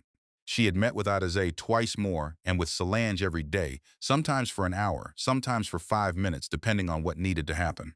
She had moved through her household with precision and with a composure that she had once thought of as strength and now understood was something more specific: strategy. She had been strategic her entire adult life. She had been strategic for other people's benefit. She was now being strategic for her own. The filing was a daisy's work, precisely executed. The River Hill Asset Challenge. Filed under Celeste Crawford, which was the name that had standing, the name that was in the photographs and on the email chains, and in the memory of 4 city council members who had sat across the table from her and knew what they had seen. Sterling found out at noon. His attorneys called him. Celeste was in the parking garage of the medical building, putting her coat on with the particular awkwardness of a woman who was 37 weeks pregnant and still trying to do everything herself. Her phone rang. She looked at his name on the screen. She answered. Celeste. His voice was tight in a way she had never heard before. Underneath the performance, the voice that lived below the room management and the investor cadence. It was smaller than she had expected, and younger. She said, "What is this filing?" "I think you should speak with your attorney," she said. "I am not your attorney. You are my wife." "Yes," she said. "I am also the woman who negotiated the River Hill Community Benefits Agreement under the name Crawford, which means I have a legal standing that your subfar transfer did not account for." A long silence. She had calculated this moment. She had thought about exactly how much to say and exactly how to say it. Enough to let him know the scope of what was coming. Not enough to give him anything he could use to prepare before his attorneys called back. "Who told you about subfar?" he said. "Sterling," she said. "You built your entire career on knowing things other people did not. I have spent 22 years in rooms with you. What did you think I was doing in those rooms?" She heard him breathing. "We need to talk," he said. "Tonight. At home. You should speak with your attorney first," she said. "And I think you should tell your mother that the conversation she had in your study 2 weeks ago did not stay in that room." She ended the call. She sat in the parking garage. She was trembling, not with fear. She had examined that carefully as she had driven to the appointment this morning, anticipating this moment. She had asked herself, is there fear here? And the answer was, there was fear. She was 37 weeks pregnant, and she had just initiated a legal challenge against her husband's assets, and she was going to be navigating the next 12 to 18 months of her life as a single mother and the founder of a company that did not yet exist. There was absolutely fear. But underneath the fear, or maybe beside it, running parallel and just as strong, was something else. Something she had felt once before briefly during the 2008 restructuring. The feeling of doing the thing that needed doing. The feeling of her own competence matching the size of the problem in front of her. She had done hard things before. She called Solange. "He knows," she said. "Good," Solange said. "Let him sit with it tonight. Tomorrow we move to phase 2. "What is phase 2? "The board," Solange said. "Adazé thinks we have enough to bring to Reginald Hayes directly. If Reginald moves, Bernard will follow. And if Bernard moves, you have 4 of the 8 voting members before Sterling can set the agenda." Celeste thought about Reginald Hayes. 20 years in commercial real estate. Church member at Greater Zion Baptist. A man who had shaken her hand 50 times and looked at her with the particular appreciation of someone who saw the work without being told to see it. He will move, she said. I believe so, Solange said. He has been watching this company. He knows the difference between what Sterling presents and what the operations actually look like. Because I run the operations, Celeste said. Yes, Solange said, because you do. That night, Eugenia Whitmore knocked on Celeste's bedroom door at 7. Sterling was at his attorney's office. He had been there since 2 in the afternoon. Celeste was reading. She had stopped pretending to be in a room she was not in. She was in the bedroom that was also her bedroom. She was in the chair she had chosen and reupholstered and placed by the window because she liked to read by natural light. She was there because she had as much right to be there as anyone. Come in, she said. Eugenia entered. She sat in the chair nearest the window. Celeste's chair was facing the room. They were not far apart. This was the closest they had been since the hallway. Eugenia looked at Celeste for a long moment. Then she said, You heard me. Yes, Celeste said. How much? All of it. Eugenia looked at her hands. She was wearing her rings. The wedding ring from Leonard. The ring Sterling had given her on his first $1 million deal. She looked at them as if reading something she had written there a long time ago. I was trying to protect the family, she said. I am the family, Celeste said. Not loudly, not hotly, with the specific precision of a woman stating a fact. Your grandchild is the family. Did that occur to you? Eugenia's jaw tightened. Jade Monroe's child is a child, Celeste said. That baby has not done anything to me. I am not fighting a child, she held Eugenia's gaze. I am fighting the choices that put both babies in an impossible position. Your son made those choices, and you helped him manage them. That is what I am fighting. Eugenia opened her mouth, closed it. She was not accustomed to specificity directed at her. She was the one who was specific. She was the one who said the thing directly and waited for people to adjust. I was protecting the legacy, she said. Whose legacy, Celeste said. Tell me specifically. Who built the legacy, named the decisions, and who made them? Eugenia sat with that. She did not answer immediately. This was itself informative. Eugenia Whitmore had an answer for everything. She had been answering things for 67 years. The absence of an immediate answer meant she was looking for one that was true. I was at every board meeting, Celeste said. I was in every negotiation. I wrote the presentation that secured the Harrison Group partnership. I restructured the company's capital in 2008 in a way that saved 63 jobs. I sat across from city council members and fought for the families in River Hill while your son attended charity galas with a woman who was carrying his child. She paused. I did all of that as a wife. Without a salary, without my name on any of it, she paused again. I am now doing all of it as a woman who has decided she is worth exactly what she has always been worth, regardless of whose name has been on the credit. Eugenia looked at her. Something moved across her face that Celeste could not name immediately. She watched it settle into something she had not seen on Eugenia Whitmore's face before. Recognition. Your mother raised you, Eugenia said. Every day, Celeste said. I raised Sterling to be strong, Eugenia said. She was not performing anymore. The church clothes were still on, but the armor under them had shifted. I did not raise him to be wise. I do not know when those became different things in him. Then you and I, Celeste said, have something in common. Eugenia looked at her. We both trusted a man who was managing us, Celeste said. The difference is I am going to stop. Eugenia lowered her eyes. She put her face in her hands. Not crying, not performing, just sitting with what she had done and what she had failed to do. The weight of it. The distance between her intentions and their effects. The grandmother-shaped silence of a woman who had been powerful for decades and had just been shown a way in which that power had caused harm she had not seen coming. After a long moment, she said, What do you need from me? Tell the truth, Celeste said. When it is time. I need you to say what you know and what you did not know in front of the people who need to hear it, including Sterling, and the board. Eugenia looked up. He is my son, she said. I know, Celeste said. He is also accountable for what he has done. Both things are true. Eugenia stood. At the door, she stopped. I should have seen you, she said. Long before tonight. I am sorry I did not. She left. Celeste sat in her reading chair after the door closed. She thought about the word sorry. Not the sorry that came with conditions. Not the sorry followed by but. Just sorry, just self, accountable and true. She had waited 22 years for someone in that house to say it. She sat with it for a long time. Then she picked up her phone and she called Adaise. She is willing to speak, she said. I expected that, Adaise said. After the filing, she would recalculate. She is a woman who recalculates quickly. She did not know about Sub-4, Celeste said. A pause. No, Adaise said. I did not think she did. That changes the conversation with her attorney if she has one. She will need one. Yes, but it also changes her position relative to Sterling's. She was acting on his instructions. She did not know the full picture. A pause. That is useful. Celeste thought about that. A daisy, she said. Thank you, for all of it. For the years of it. Another pause. This one different. You hired me when he did not want you to, a daisy said. That was the first time I understood what kind of woman you were. I have been preparing for this conversation since then, she paused. I do not enjoy what he did to you. I enjoy that you are going to walk out of it whole. She hung up. Celeste sat in the room that was half hers and half gone, and she breathed.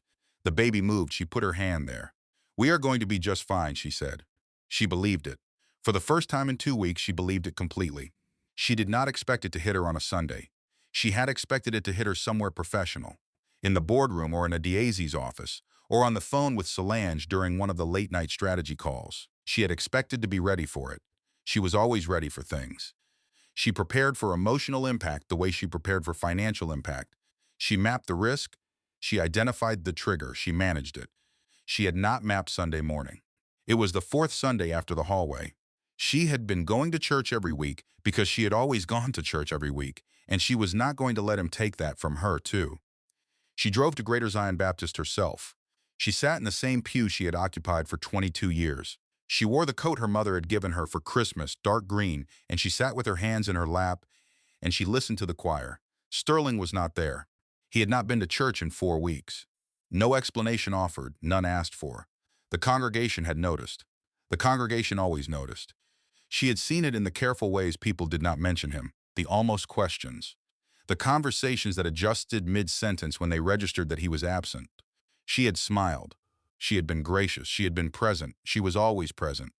Reverend Ellis preached on faithfulness. The particular sermon he preached every few months that was about keeping faith in the hard seasons. She had heard this sermon 10 times. She had found it comforting 9 times. This time, sitting in the pew with the baby rolling slow and steady, and the choir singing something that her mother would have described as a song for the waiting, she felt the sermon crack something open in her chest. She was faithful. She had been faithful. She had kept faith with a man and a marriage and a vision that she had poured herself into for 22 years. And she was sitting in this pew alone. She got through the service. She got to her car in the parking lot. She sat in the parking lot of Greater Zion Baptist and she did not start the engine. She sat there for 41 minutes. This was the thing nobody saw. This was the part that did not happen in the board meetings or the legal strategy sessions. This was the part that happened in parking lots and bathroom floors in the middle of the night when you could not sleep and you could not call anyone because everyone in your life was trying to protect you from exactly this, the grief. Not for him, not yet, not exactly. For the version of her life she had believed she was living. For the woman who had walked down the aisle at Greater Zion Baptist at 22 years old and believed she was walking towards something real and lasting and mutual. She had been real. She had been fully real. She had showed up as herself in every room, every conversation, every crisis, every decision. She was not sure he ever had. The grief came up slow and full. She did not fight it. She had learned a long time ago that fighting grief was the same as fighting water. You could delay it, but the volume did not change. She sat in the parking lot and she let it come. She thought about the first pregnancy, the one they had lost at 11 weeks. She had been in Sterling's arms when she found out it was over, in the doctor's office on a Tuesday afternoon in February, and he had held her and they had both cried, and she had believed, completely and fully, that the grief was equally shared, that they were in the same place, inside the same loss, holding the same pain. She wondered now. She would probably always wonder now. She thought about the early years, the apartment in College Park, the nights they had stayed up until 2 in the morning going over his business plan, her pencil in the margins, her handwriting beside his in a document that became the foundation of Whitmore Global. She had been 23 years old and fully alive in that work, fully present, fully herself. She had been happy. That was the hardest part. She had not imagined her way into a happiness that was not there. She had been genuinely, specifically, real-world happy inside a marriage that was also, underneath the parts she could see, something else entirely. She put her hands on the steering wheel. She did what she always did when the pain got too big for her body. She picked up her phone to call her mother. Then she put it back down, because her mother would hear it in her voice. And she was not ready for her mother to know the full scope of it. Not yet. She was in the parking lot of their church. She was 37 weeks pregnant. She was a grown woman in her mid-30s who had been managing the hardest thing she had ever managed with more composure than she believed she was capable of. And right now, in this car, she was not managing anything. She was just hurting. She let herself hurt. She thought about all the things she had not said. Not in arguments. She and Sterling did not argue in the way that couples argued. He reframed and she managed, and they came to something that looked like resolution, because resolution was what they both needed to be seen as having. She had not said, "I need more from you than I am getting." She had not said, "I see what is happening and I need you to see it too." She had not said, "I am afraid of what we are becoming." She had managed instead, because management was what she was good at. Because management felt less like vulnerability than saying the actual thing. I have not always said the actual thing. That sat in the car with her and did not feel like accusation. It felt like information, true and specific and worth knowing. The phone buzzed. She looked at it. A text from her mother: "Thinking about you today, baby. How is that girl of mine?"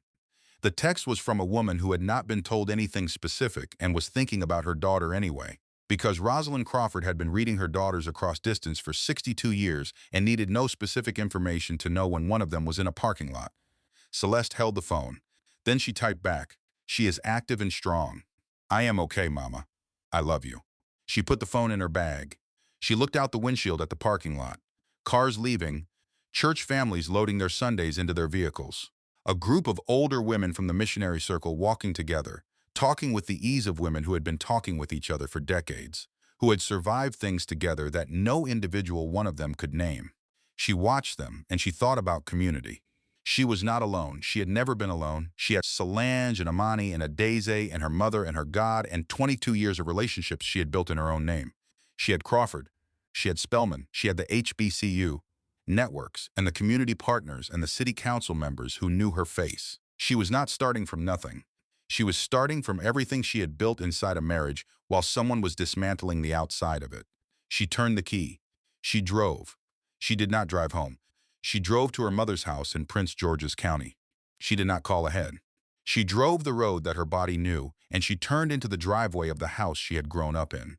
The small brick house with the garden her mother maintained, with the specific care of a woman who understood that things did not grow without attention. She sat in the driveway for 2 minutes. Then she went to the door. Rosalind Crawford opened it before she knocked. She stood in the doorway in her Sunday clothes, still dressed for morning service, and she looked at her daughter standing on the front step, and she did not say a word. She just opened her arms. Celeste walked into them. She stood there in her mother's arms on the front step of the house she had grown up in, and she cried for the second time since the hallway. Not the controlled, strategic cry of someone managing an emotion. The real kind. The kind that came from somewhere below the strategy. Her mother held her, did not speak, did not try to fix anything. Just held her. When it passed, when the worst of it had moved through and out and Celeste could breathe without it catching, her mother brought her inside. Made tea. Made them both sit at the kitchen table. The kitchen table where Celeste had done homework and planned projects and eaten Sunday dinners for 34 years. "Tell me everything," Rosalind said. "All of it right now." So Celeste told her. All of it: the hallway, the tray, the 7 seconds, sub 4, Jade Monroe, the dinner party, the 4 pages, Adeze, Solange, the River Hill filing, Eugenia's face in the bedroom, the parking lot this morning. When she finished, her mother was quiet for a long time. Then Rosalind said, "I have been waiting 8 years. For the moment I could say this." "Say it," Celeste said. "That man has always loved you the way a man loves something he values, not the way a man loves something he respects. You cannot build a life inside the first kind. I saw it at the rehearsal dinner. I have been praying about whether to speak." A pause. "I should have spoken." "You would have," Celeste said. "I would not have heard it." "No, you would not have." Her mother's voice was not harsh. It was honest. They were different. "You hear things when you are ready. You are ready now." "What do I do?" "You do what Crawford women have always done," her mother said. "You build from where you stand, not from where you wish you were standing. From right here. Whatever is in your hands right now." Celeste looked at her hands on the table. The hands that had pressed her hair at midnight. The hands that had made the notes on the 4 pages. The hands that held her daughter inside her body. "I have quite a bit in my hands," she said. "I know you do, baby," her mother said. "I know you do." They sat together in the kitchen for 3 more hours. Her mother made soup. The particular soup that had always meant, everything is serious and we are going to get through it. Rosalind Crawford measured nothing when she made it. She cooked by feel and history and the specific knowledge of what her daughters needed in hard moments. Celeste ate 2 bowls. When she drove home at 6 in the evening, she was not the same woman who had sat in the parking lot. She was still in pain. The pain had not gone anywhere, but it had been witnessed. It had been seen and held and acknowledged by the person who had known her the longest and loved her most completely, and it had not destroyed either of them. That was the thing about pain that she had spent decades forgetting. You could let it be seen. It did not consume the person seeing it. It did not consume you. It moved through and left something behind that was not weakness. It was the specific strength of a woman who has been to the bottom and found ground and come back up. She was coming back up. My mother did not raise me to disappear inside somebody else's name. The thought arrived in her grandmother's voice and her mother's voice and her own voice all at once.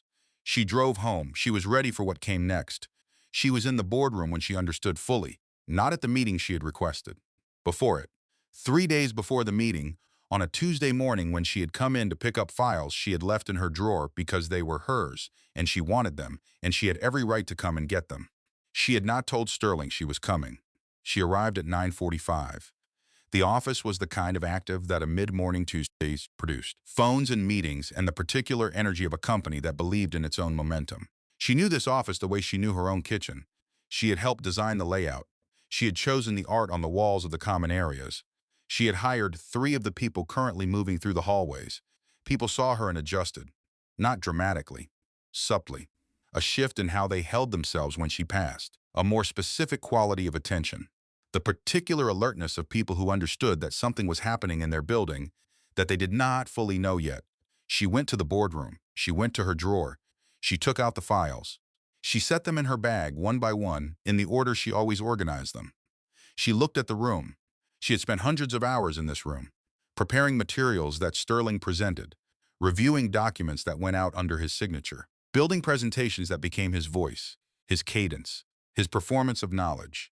She had done all of it from the chair to his right, the advisory chair, the chair that had a view of everything and a vote in nothing official. She looked at the room without sentimentality. It was a room. She had helped make it. She was going to walk out of it and make something else. Reginald Hayes came around the corner as she was heading toward the exit. Reginald Hayes was 63 years old. He had been in commercial real estate for 35 years. He had joined the Whitmore Global Board 4 years ago at Celeste's recommendation, a recommendation she had made to Sterling in a conversation that had been attributed to Sterling's own board development instincts when the appointment was announced. He looked at her. She looked at him. "I heard the filing went in," he said. "It did," she said. He nodded slowly, the nod of a man who had been expecting something to happen and was watching it begin. "I want to understand the full picture," he said, "before Thursday." "I know," she said. "I would like you to." "Can we meet tomorrow?" he said. "Just us." "Before the board session?" "Yes," she said. He nodded again. "My assistant will send the time." He walked away. She stood for a moment in the hallway of a building she had helped build, and she felt the particular quality of a tide beginning to turn. She met Reginald the next morning at a restaurant in Georgetown he had chosen. Neither of them had suggested the Whitmore offices. She brought everything. She brought the 4 pages. She brought the River Hill documentation. She brought the email chains. She brought the time-stamped photographs from the community benefit negotiations. She brought 3 board meeting minutes from 12 years ago with her voice in the record. She brought the 2008 restructuring analysis in her handwriting, the original document which she had kept because she kept everything. She set it all on the table. She did not perform it. She did not narrate it dramatically. She just put it there the way she put financial documents on the table, organized, factual, dated. Then she talked Reginald through it. It took 40 minutes. When she was done, he sat with his coffee, and he looked at the documents, and he was very quiet for a long time. Then he said, "I have been watching this company for 4 years. I have watched the gap between the presentations and the operations. I have watched you in rooms where you were doing work that was not in anyone's title structure." He looked at her. "I did not say anything, because it was not my marriage. And I told myself it was not my business." A pause. "I was wrong about that. You are saying something now," Celeste said. "Yes," he said. "I am." She held that. Reginald Hayes was not a man of casual statements. When he said yes, it was the architecture of everything that would follow. "Bring Bernard Ossie," she said, "and Camille Fontaine. Before Thursday. I think there needs to be a conversation among the 3 of you before the full session." He looked at her. "You have already thought through the sequencing." "I always think through the sequencing," she said. He almost smiled. "Yes, I know. That has always been visible to people who were paying attention." She paid for the coffee on her way out. She stood on the sidewalk in Georgetown in the November morning, and she breathed the cold air, and she thought about what had just happened. She had just secured a board ally. She had done it with truth and documentation and the accumulated weight of 22 years of visible and invisible work. She had done it as Celeste Crawford, as the woman whose name was on the community benefits agreement, whether it appeared in the record or not. She had done it herself. She had not needed Sterling to introduce her to Reginald. She had not needed Sterling to vouch for her competence or her credibility or her standing. She had walked in with her own work, and it had been enough because it had always been enough. She called Amani. "Reginald is in," she said. Amani made a sound that was half relief and half satisfaction. "Bernard, Reginald is bringing him." "And Camille, that is 4, Amani said. "With you, that is 5. "I am not on the voting board," Celeste said. "After Thursday," Amani said quietly, "we can discuss that."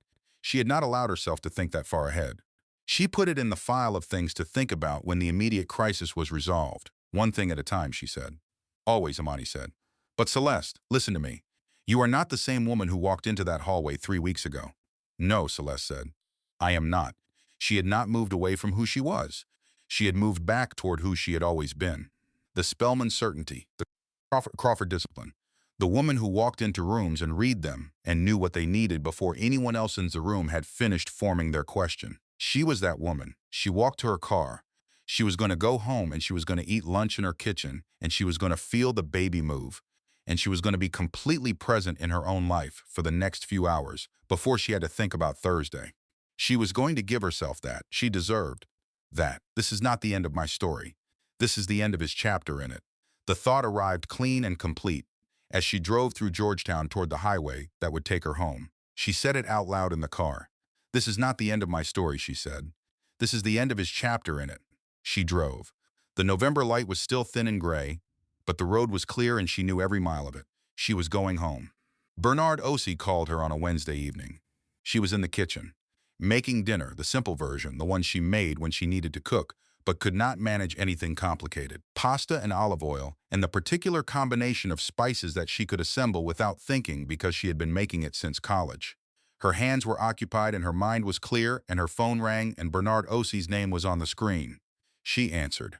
"Celeste," he said. His voice carried the particular weight of a man who had decided something. Bernard Ossie was 58 years old, Nigerian-American, raised in Maryland, Howard University undergraduate, and Yale Business School. He sat on 4 boards. He was not a man whose calls were casual. "Bernard," she said. She kept cooking. "I spoke with Reginald," he said. "And I went back through the board records from the last 3 years. The operational committee minutes. The quarterly reviews." A pause.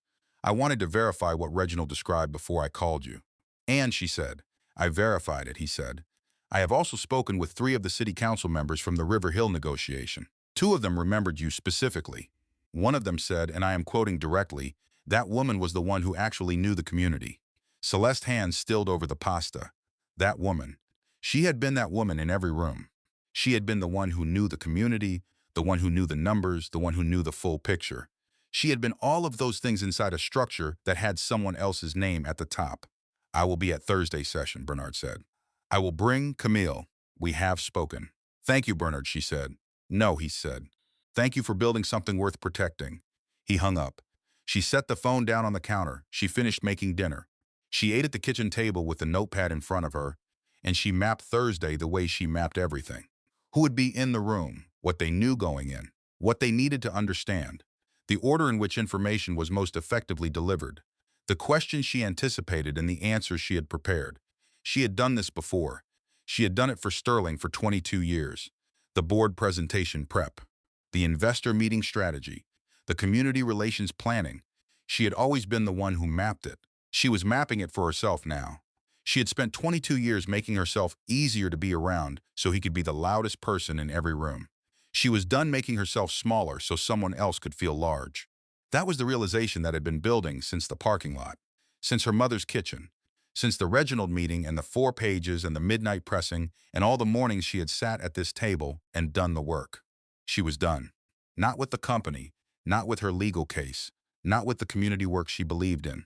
Done with the specific act of calibrating herself downward so someone else's calibration felt natural by comparison. She was going to walk into that boardroom, and she was going to be exactly as competent and as specific and as documented as she was, without adjustment, without the advisory member chair, without the seat that had a view and no vote. She was going to be Celeste Crawford in that room, and it was going to be enough. It had always been enough. She picked up her phone and she texted a Daisy, "Thursday, I want to present the River Hill documentation myself. I want to be the one who speaks to it. A Daisy responded in 3 minutes. I expected you would say that. Yes. I will have everything formatted for you by Wednesday evening. Celeste put the phone down. She went to the bedroom. She stood in front of the closet for a long time. She was not looking for the navy suit. She had worn that for the Reginald meeting. She was looking for something else, something that was hers in a way that went back further than the navy suit, further than the Whitmore marriage, all the way back to Celeste Crawford before she had been anything else. She found it at the back of the closet.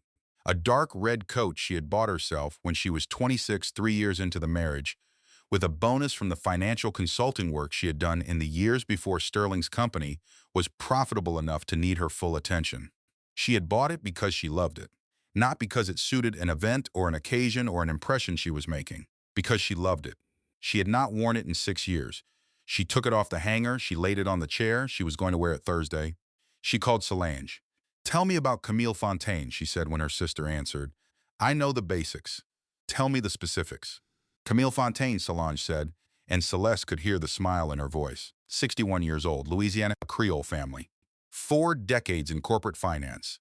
She joined the Whitmore board 2 years ago, and she has spent those 2 years being very, very quiet. A pause. "You know what very quiet women in boardrooms are usually doing?" "Watching," Celeste said. "Watching," Solange confirmed. "She's been watching this company.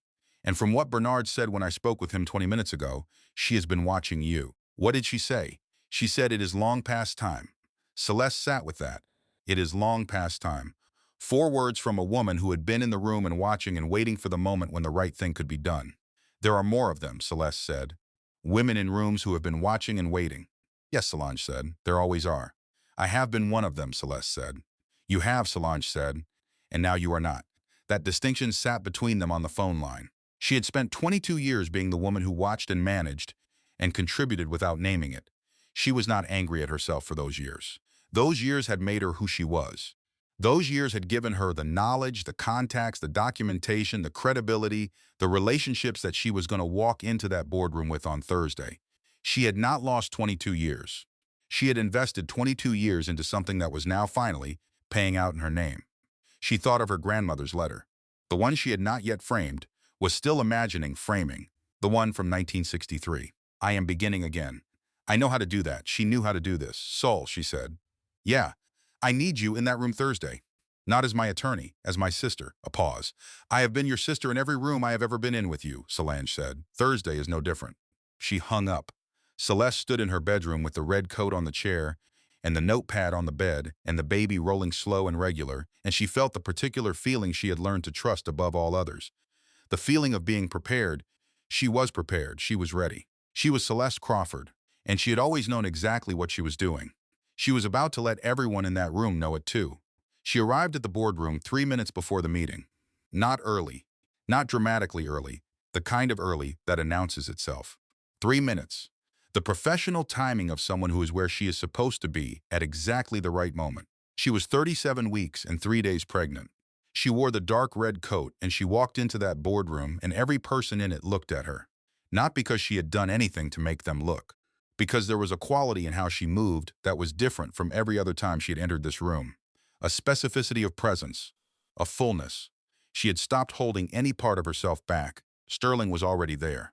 At the head of the table, where he always was, with his attorney seated 2 chairs behind him against the wall. He looked up when she entered. His face did the recalibration. Then it went still. She had never seen his face go entirely still before. Not in 22 years. He was always performing something, even in private. The performance was so habitual she was not sure he knew he was doing it. Right now he was not performing. He was looking at his wife walk into a boardroom wearing a red coat and carrying a folder and accompanied by her sister and her best friend, and the stillness on his face was the stillness of a man who understood in this moment the full scope of what he had miscalculated. She sat down. Not in the advisory chair. She pulled a chair to the table. A voting chair. She sat in it the way she sat in everything, like it was exactly where she was supposed to be. Reginald Hayes sat to her left. Bernard Ossie sat to her right. Camille Fontaine, 61 years old and 4 decades in corporate finance, sat across the table and looked at Celeste with the expression of a woman who had been waiting for this particular meeting for a long time. Adaze Okonkwo was on the screen. Her home office. The books. The plant. The Igbo quotation. There were 12 people in or on the call for this session. 8 board members, 2 attorneys, Solange seated against the wall with her legal pad, Imani on a conference call line because she could not get away from her own meeting, but had said, "Have the phone on the table. I will be there." Sterling opened his mouth to begin. Reginald spoke first. Before we go to the standard agenda, Reginald said, "I have asked Celeste Crawford to present information that the board has a fiduciary interest in hearing regarding the sub-FAR structure and the River Hill asset transfer. I believe every voting member here has agreed to this order of business." He looked around the table. 4 board members nodded. 1 more came in on their nod a half-second later. Sterling's attorney leaned forward. Sterling held up one hand, one small gesture. The gesture of a man deciding not to fight the thing he cannot fight. "Celeste," Reginald said, "please." She opened the folder. She began. She did not raise her voice. She did not cry. She did not perform anger or nobility or victimhood. She did not need to. She had the documents. She had the photographs. She had the email chains and the board minutes and the time-stamped evidence, and she had the 4 pages in her own handwriting, and she had the river of knowledge that 22 years of real work had, deposited in her, deep and specific and unmistakable. She talked for 42 minutes. She walked them through the capital restructuring of 2008. She walked them through the Harrison Group partnership. She walked them through River Hill, every meeting, every negotiation, every version of the community benefits language, the council members' names and the dates, and the specific provisions she had fought for that were now protecting families in that corridor. She walked them through sub-FAR. She walked them through the timeline. 18 months of asset transfer that paralleled, in precise and documented sequence, 18 months of a relationship that had not been disclosed to her. She did not present this as betrayal. She presented it as material fact. When she finished, the room was quiet. Then Reginald Hayes said, "Sterling, I need you to explain the sub-FAR structure, starting with the date of formation and the decision-making process that led to it." Sterling looked at his attorney. His attorney said nothing. Sterling looked at Celeste. She looked back at him steadily. She let herself for one moment see him fully. Not the managing partner, not the man who had hurt her. Just Sterling Whitmore, 41 years old, a man who had built something real and had been so afraid of losing it that he had started protecting himself against it before the threat was even real. She almost felt something like sadness. Almost. Then she looked back at her folder. She had more to do. Sterling began speaking. He spoke carefully and technically, and with the reframing instinct she recognized immediately. He was not lying. He was presenting information in the order that made his decisions look most defensible. Camille Fontaine interrupted him twice to ask for specific dates. Bernard Ossie asked a question about the registered agent's scope of engagement. A Daisy from the screen asked 3 questions, each one more specific than the last. Each one designed to move Sterling further from the comfortable story and closer to the specific facts. An hour and 20 minutes into the session, Sterling's attorney leaned close to Sterling and said something she could not hear. Sterling sat back. He looked at Celeste again. She met his eyes. She thought about what a Daisy had said. He had not planned to destroy her. He had planned to manage 2 situations. He had been so committed to the management of everything around him that he had lost the ability to see what management was doing to the people he was managing. That was not her problem to solve. That was his. The board, Reginald said, will need to convene separately to discuss the governance implications of the sub-FAR transfer and the related disclosures. I am proposing that we move to that executive session immediately. Sterling nodded. He stood. He walked out of the boardroom. The door closed behind him. The room was quiet for a moment, then Camille Fontaine said, "To no one in particular, it is about time." Celeste gathered her papers. She stood. She put on the dark red coat. She walked out of the boardroom of the company she had helped build, and she held her head at exactly the height it had always been, and she did not look back. The formal separation was filed on a Monday morning. Celeste was not in a courtroom when it happened. She was in her mother's kitchen in Prince George's County. She had moved there the week before, after the board session, when Sterling had spent 3 days at his attorney's offices, and then come home and stood in the kitchen and looked at her and said, quietly and without drama, "I think you need to decide what you want to happen next." She had looked at him. She had thought about all the things she could say. She said, "I already have." She had moved to her mother's house that weekend. She had taken her files, her grandmother's trunk, the blue and cream cushion from the kitchen chair, and the dark red coat. She had taken the things that were hers in the deepest sense. She had left everything that could be argued about for ADZ to argue about. She was sitting at her mother's kitchen table when Solange called. "It is filed," Solange said. Celeste sat with that for a moment. Filed. A word that meant the formal beginning of the formal end of the formal structure. Not the end of the 22 years. Not the end of the daughter who would be born any day and who would have both of them as parents for the rest of her life. Just the end of the legal architecture of a marriage, Celeste said. How are you? I am at Mama's table, Celeste said. I am okay. Her mother set a cup of coffee in front of her. The dark roast with chicory, measured by feel, by history, by the knowledge of exactly what her daughter needed in this moment. Celeste held the cup. She thought about everything that had happened in the 3 weeks since the board session. The board had convened its executive session. They had come out of it 2 hours later with 3 decisions. The first, a formal governance review of all subsidiary LC structures, specifically Subfar. The second, a request that Sterling take a voluntary leave of absence from the chief executive officer role, pending the outcome of the legal proceedings. The third, a formal acknowledgement, entered into the board minutes, of Celeste Crawford's contributions to the company's development over 12 years, with a specific enumeration of the capital restructuring, the Harrison Group partnership, and the River Hill Community Benefits negotiation. Sterling had not agreed to the leave of absence immediately. He had negotiated for 4 days. Then he had agreed. She did not know what had moved him in those 4 days. She suspected it was Marcus, his younger brother, who had spent 4 days being unavailable on his phone and had then appeared at the attorney's offices with a statement about a conversation he had overheard 14 months ago between Sterling and the Meridian Asset Advisors attorney. A conversation about the Subfar formation and its purpose. A statement Marcus had provided without being asked, without a subpoena, without anything except the specific exhaustion of a man who had been loyal to his brother out of fear for 38 years and was finally done. She thought about Marcus. She would need to call him. She would need to thank him in a way that was real rather than transactional. Because what he had done had cost him something. His brother's silence was already well known in the family. Marcus had given a statement that cost him the most important relationship he had. And he had given it anyway. That deserved to be honored. She called him that afternoon. Marcus, she said when he answered. Celeste. His voice was careful, searching. I know what you did, she said. I know what it cost. A long silence. He has not spoken to me, Marcus said. I know, I expected it. Did you expect it to hurt this much? A pause. Something in his breathing changed. No, I did not expect that part. Doing the right thing is not always painless, she said. But you will live with yourself. That is worth something. It becomes worth more over time. Is that true, he said, not skeptical. Searching. For right now it has to be enough, she said. And then it becomes more than enough. You have to start with enough. He was quiet again. He never saw you, Marcus said finally. I want you to know that I saw it. Even when I said nothing, I always saw what you were doing. She held that. She let it land in its proper place, which was not the place of a substitute for what Sterling had failed to give her, but the place of its own true thing. A man saying, I witnessed you. I knew what was real. Thank you, she said. That matters more than you know. She went into labor on a Tuesday morning, 12 days after the filing.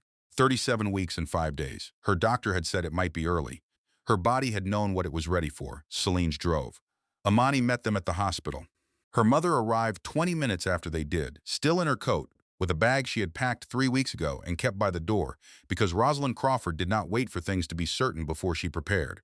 Sterling was called. He arrived an hour and 40 minutes later. He sat in the waiting room because Celeste had asked Solange to let him know he was welcome to be present if he chose. He stayed. She did not know yet what to do with that. She was not required to decide anything in this moment. In the delivery room, with Solange on one side and Amani on the other, and her mother's voice in her ear saying, You know how to do this, baby. You have always known how to do this. She had her daughter. 7 pounds, 2 ounces. Eyes open almost immediately. The specific authority of a brand new person who knew exactly where she was. Celeste held her for the first time and felt something move through her that she did not have a word for. Not joy, not relief. Something older than those words. Something that lived below vocabulary. She looked at her daughter's face. Hello, she said. I have been waiting for you. The baby looked at her with the calm certainty of someone who had been waiting too. Celeste understood in that moment, in her body, and not just in her mind, what she was fighting for. She had understood it strategically for weeks. She understood it now with the full force of everything she was. She was fighting for what this girl would know about her mother. What was possible? What a woman looked like when she refused to be defined by someone else's story about her. That was the fight. That was the only fight that had ever mattered. 6 months later. The room where the settlement was signed was on the 14th floor of an office building in downtown Washington, D.C. It had large windows that faced east. The morning light came through them on a mild March day and fell across the conference table in long, specific stripes. Celeste sat on one side of the table. Ade sat beside her. Solange was on the phone in the hallway, finalizing a detail on another filing, but she would be back in before the signing. On the other side of the table, Sterling's attorneys. Two of them. Competent, experienced, the best he could afford, which was very good. They had been negotiating with a Daisy for 4 months. A Daisy had negotiated with the particular patience of someone who was not in a hurry because the law was moving in her direction. It had moved. The River Hill challenge had resolved in Celeste's favor 2 months earlier. The legal argument, anchored in her documented role in the community benefits negotiation, her established standing as a principal actor under the name Crawford, and the specific procedural irregularities in the subfar transfer had taken 4 months to adjudicate. Adize had been right about the vulnerability. She had been right about all of it. The 38% stake in River Hill development rights was restored to the marital estate. That had been the first domino. The Georgetown property negotiation had followed. The Northeast D.C. land parcel.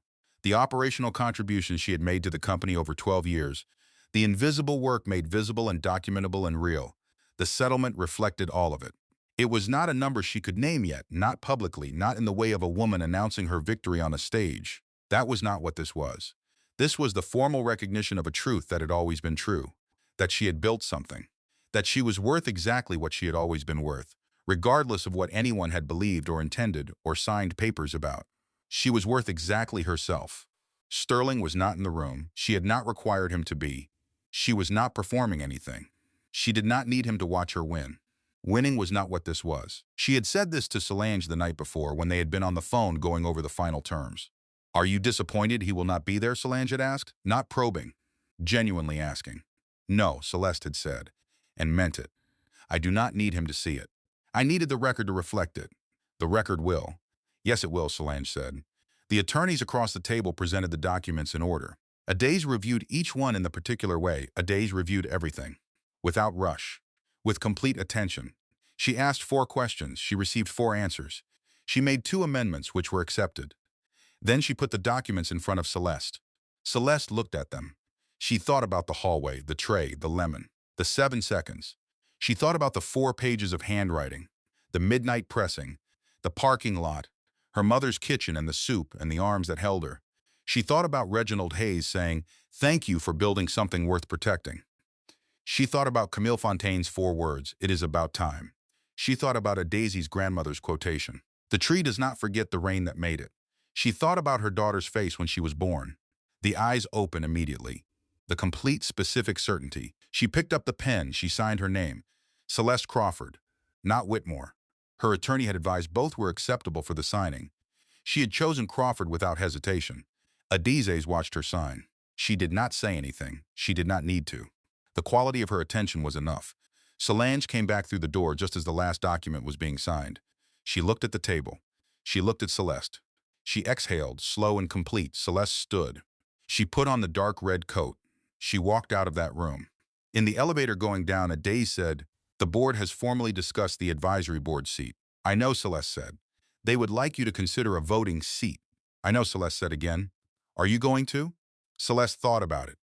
She thought about what she was building with Crawford Development Strategies, the community projects, the women she was already in conversations with about the incubator space, the network that had been waiting for someone to organize it in a way that made sense. "I am going to tell them thank you," she said. "And I am going to tell them that Whitmore Global has enough talented people to fill that seat without me." A pause. "I am building something of my own. I need all of myself for that." Adaze nodded. The elevator opened. They walked out into the March morning.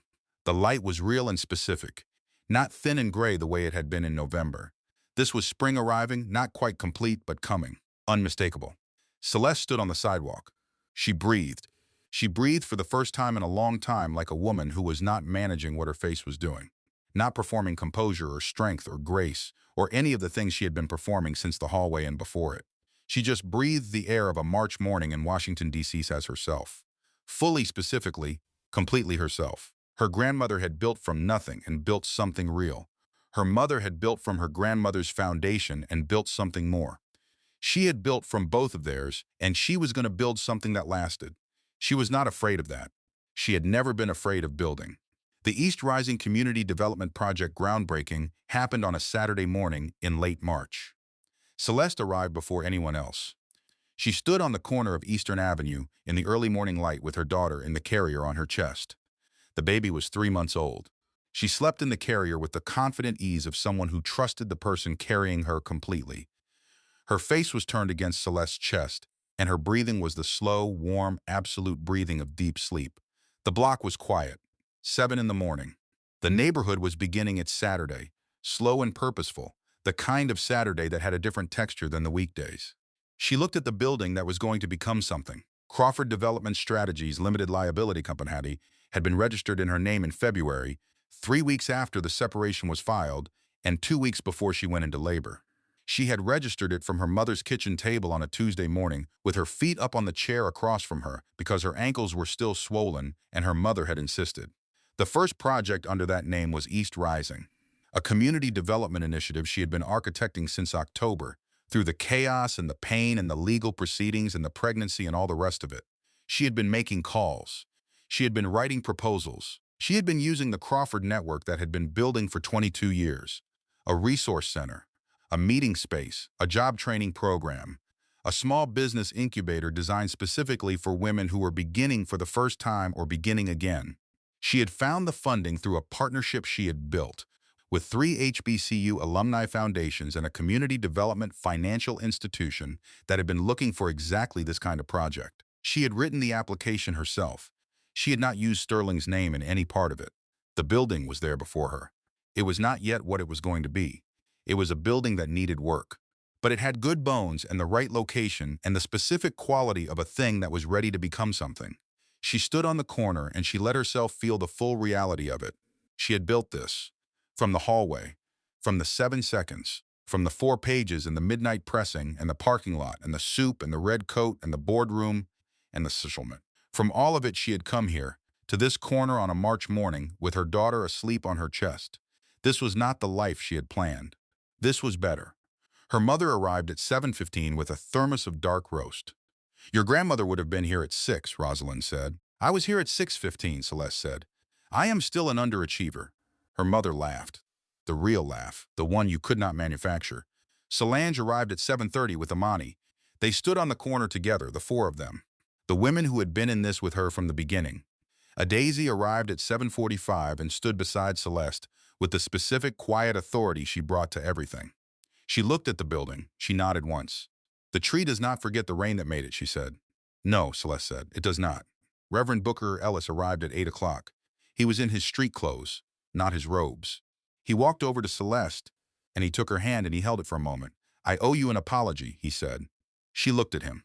He was 71 years old, and he had been the pastor of Greater Zion Baptist for 30 years, and he had watched the Whitmore family from the front of the church with the particular combination of closeness and distance that pastoral life required. "I protected the institution," he said, "when I should have been protecting you." "Pastor Ellis," she said, "we can have that conversation. I will accept the apology. But right now I need someone to pray over this ground."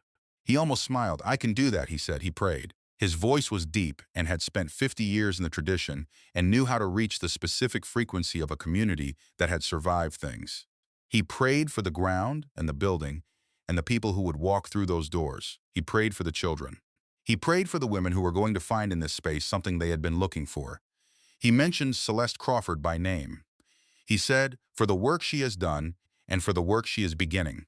She stood in the March morning light with her daughter on her chest, and she felt the community around her the way you feel a hand on your shoulder. Present, warm, real. 2 weeks after the groundbreaking, Jade Monroe called.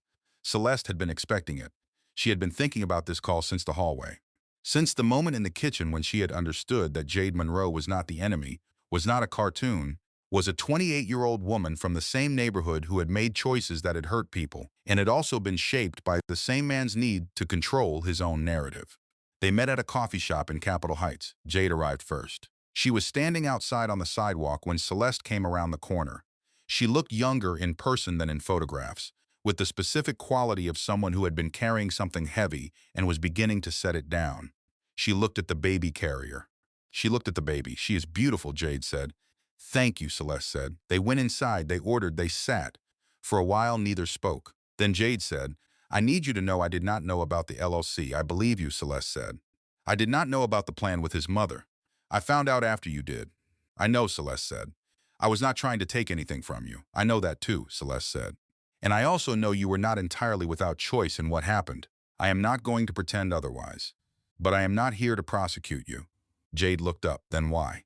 I have one question, Celeste said. It is not about Sterling. Jade waited. Bowie State, Celeste said. Why did you hide it? Something complicated moved across Jade's face. He never talked about where he came from, she said slowly. I could see it bothered him.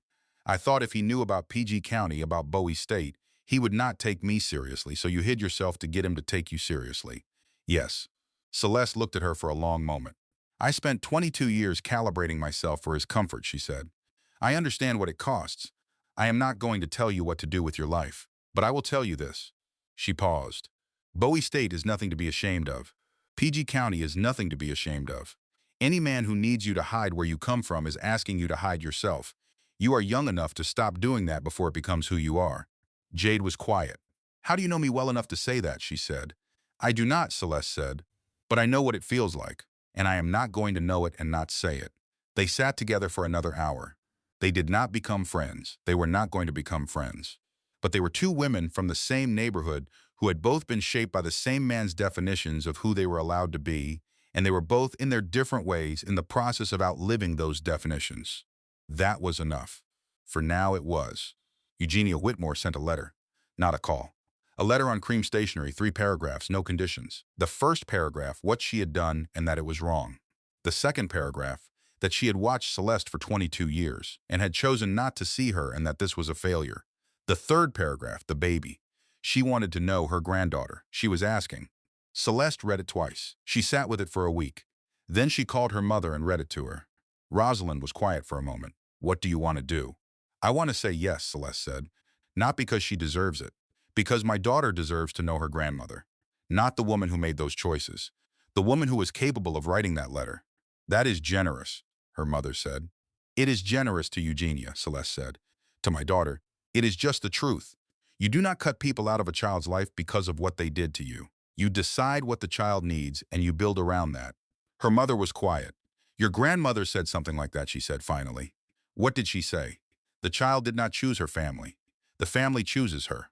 Celeste wrote back the following Tuesday, by hand in a notebook. She wrote that she would allow a relationship on terms she set, that those terms were not punitive. They were simply hers to set, because she was the mother and she was the person in this situation who had not broken faith. She sealed it and mailed it. It felt like closing a door gently instead of slamming it. She was done slamming doors. She was in the rest of her life, and the rest of her life was beginning. The morning Crawford Development Strategies opened its doors. Her daughter was asleep in a carrier on her chest. It was a Tuesday in April. The office was small and had good light, and a plant on the windowsill that a daisy had given her, a descendant of the plant in the Bethesda office, repotted for the new space. It sat in the April light with the specific confidence of something that had survived and come out the other side still green. Amani was beside her with champagne from a black-owned vineyard in Virginia, a bottle she had been saving since November. Solange was on the phone with the final details of a community investment partnership that Celeste had been cultivating for months. A daisy stood in the center of the room with her tea and her particular quality of presence that said, "This is exactly where I am supposed to be." On the wall across from the window, Celeste had framed one thing, her grandmother's handwriting. A letter from 1963, written to Celeste's great-grandmother when Dorothy Crawford had been beginning again from something the family no longer talked about directly. The letter said, I am beginning again. I know how to do that. We have always known how to do that. She had found the letter in the trunk. Her grandmother's trunk, the one that had come with her to Spelman in 2 Goodwill suitcases on a Thursday in late August, when she was 18 years old and certain. The trunk had been in storage at her mother's house. She had opened it the week she moved back and found the letter inside a folder of papers she had not known existed. She had read it and known immediately where it belonged. On this wall, in this room, where she could see it every morning. Amani poured the champagne. Solange came off the phone. She looked at Celeste. She did what she had done since they were children. She just looked. The full weight of a sister who had known her for 39 years, which was all of both of their lives, and who did not need to say anything because what she felt was visible. Ready, Solange said. Just that ready, Celeste said. Her daughter opened her eyes. She did that sometimes. Random moments of wakefulness, clear-eyed and present, taking in whatever was in front of her, with the complete attention of someone who was new to the world and found it worth examining. She looked at the office.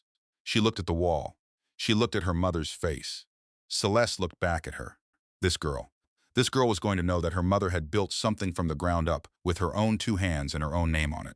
This girl was going to know that her mother had been in a room full of people who did not see her and had made herself visible not by being louder but by being entirely, unmistakably real. This girl was going to know that being a Crawford woman meant you did not start from scratch.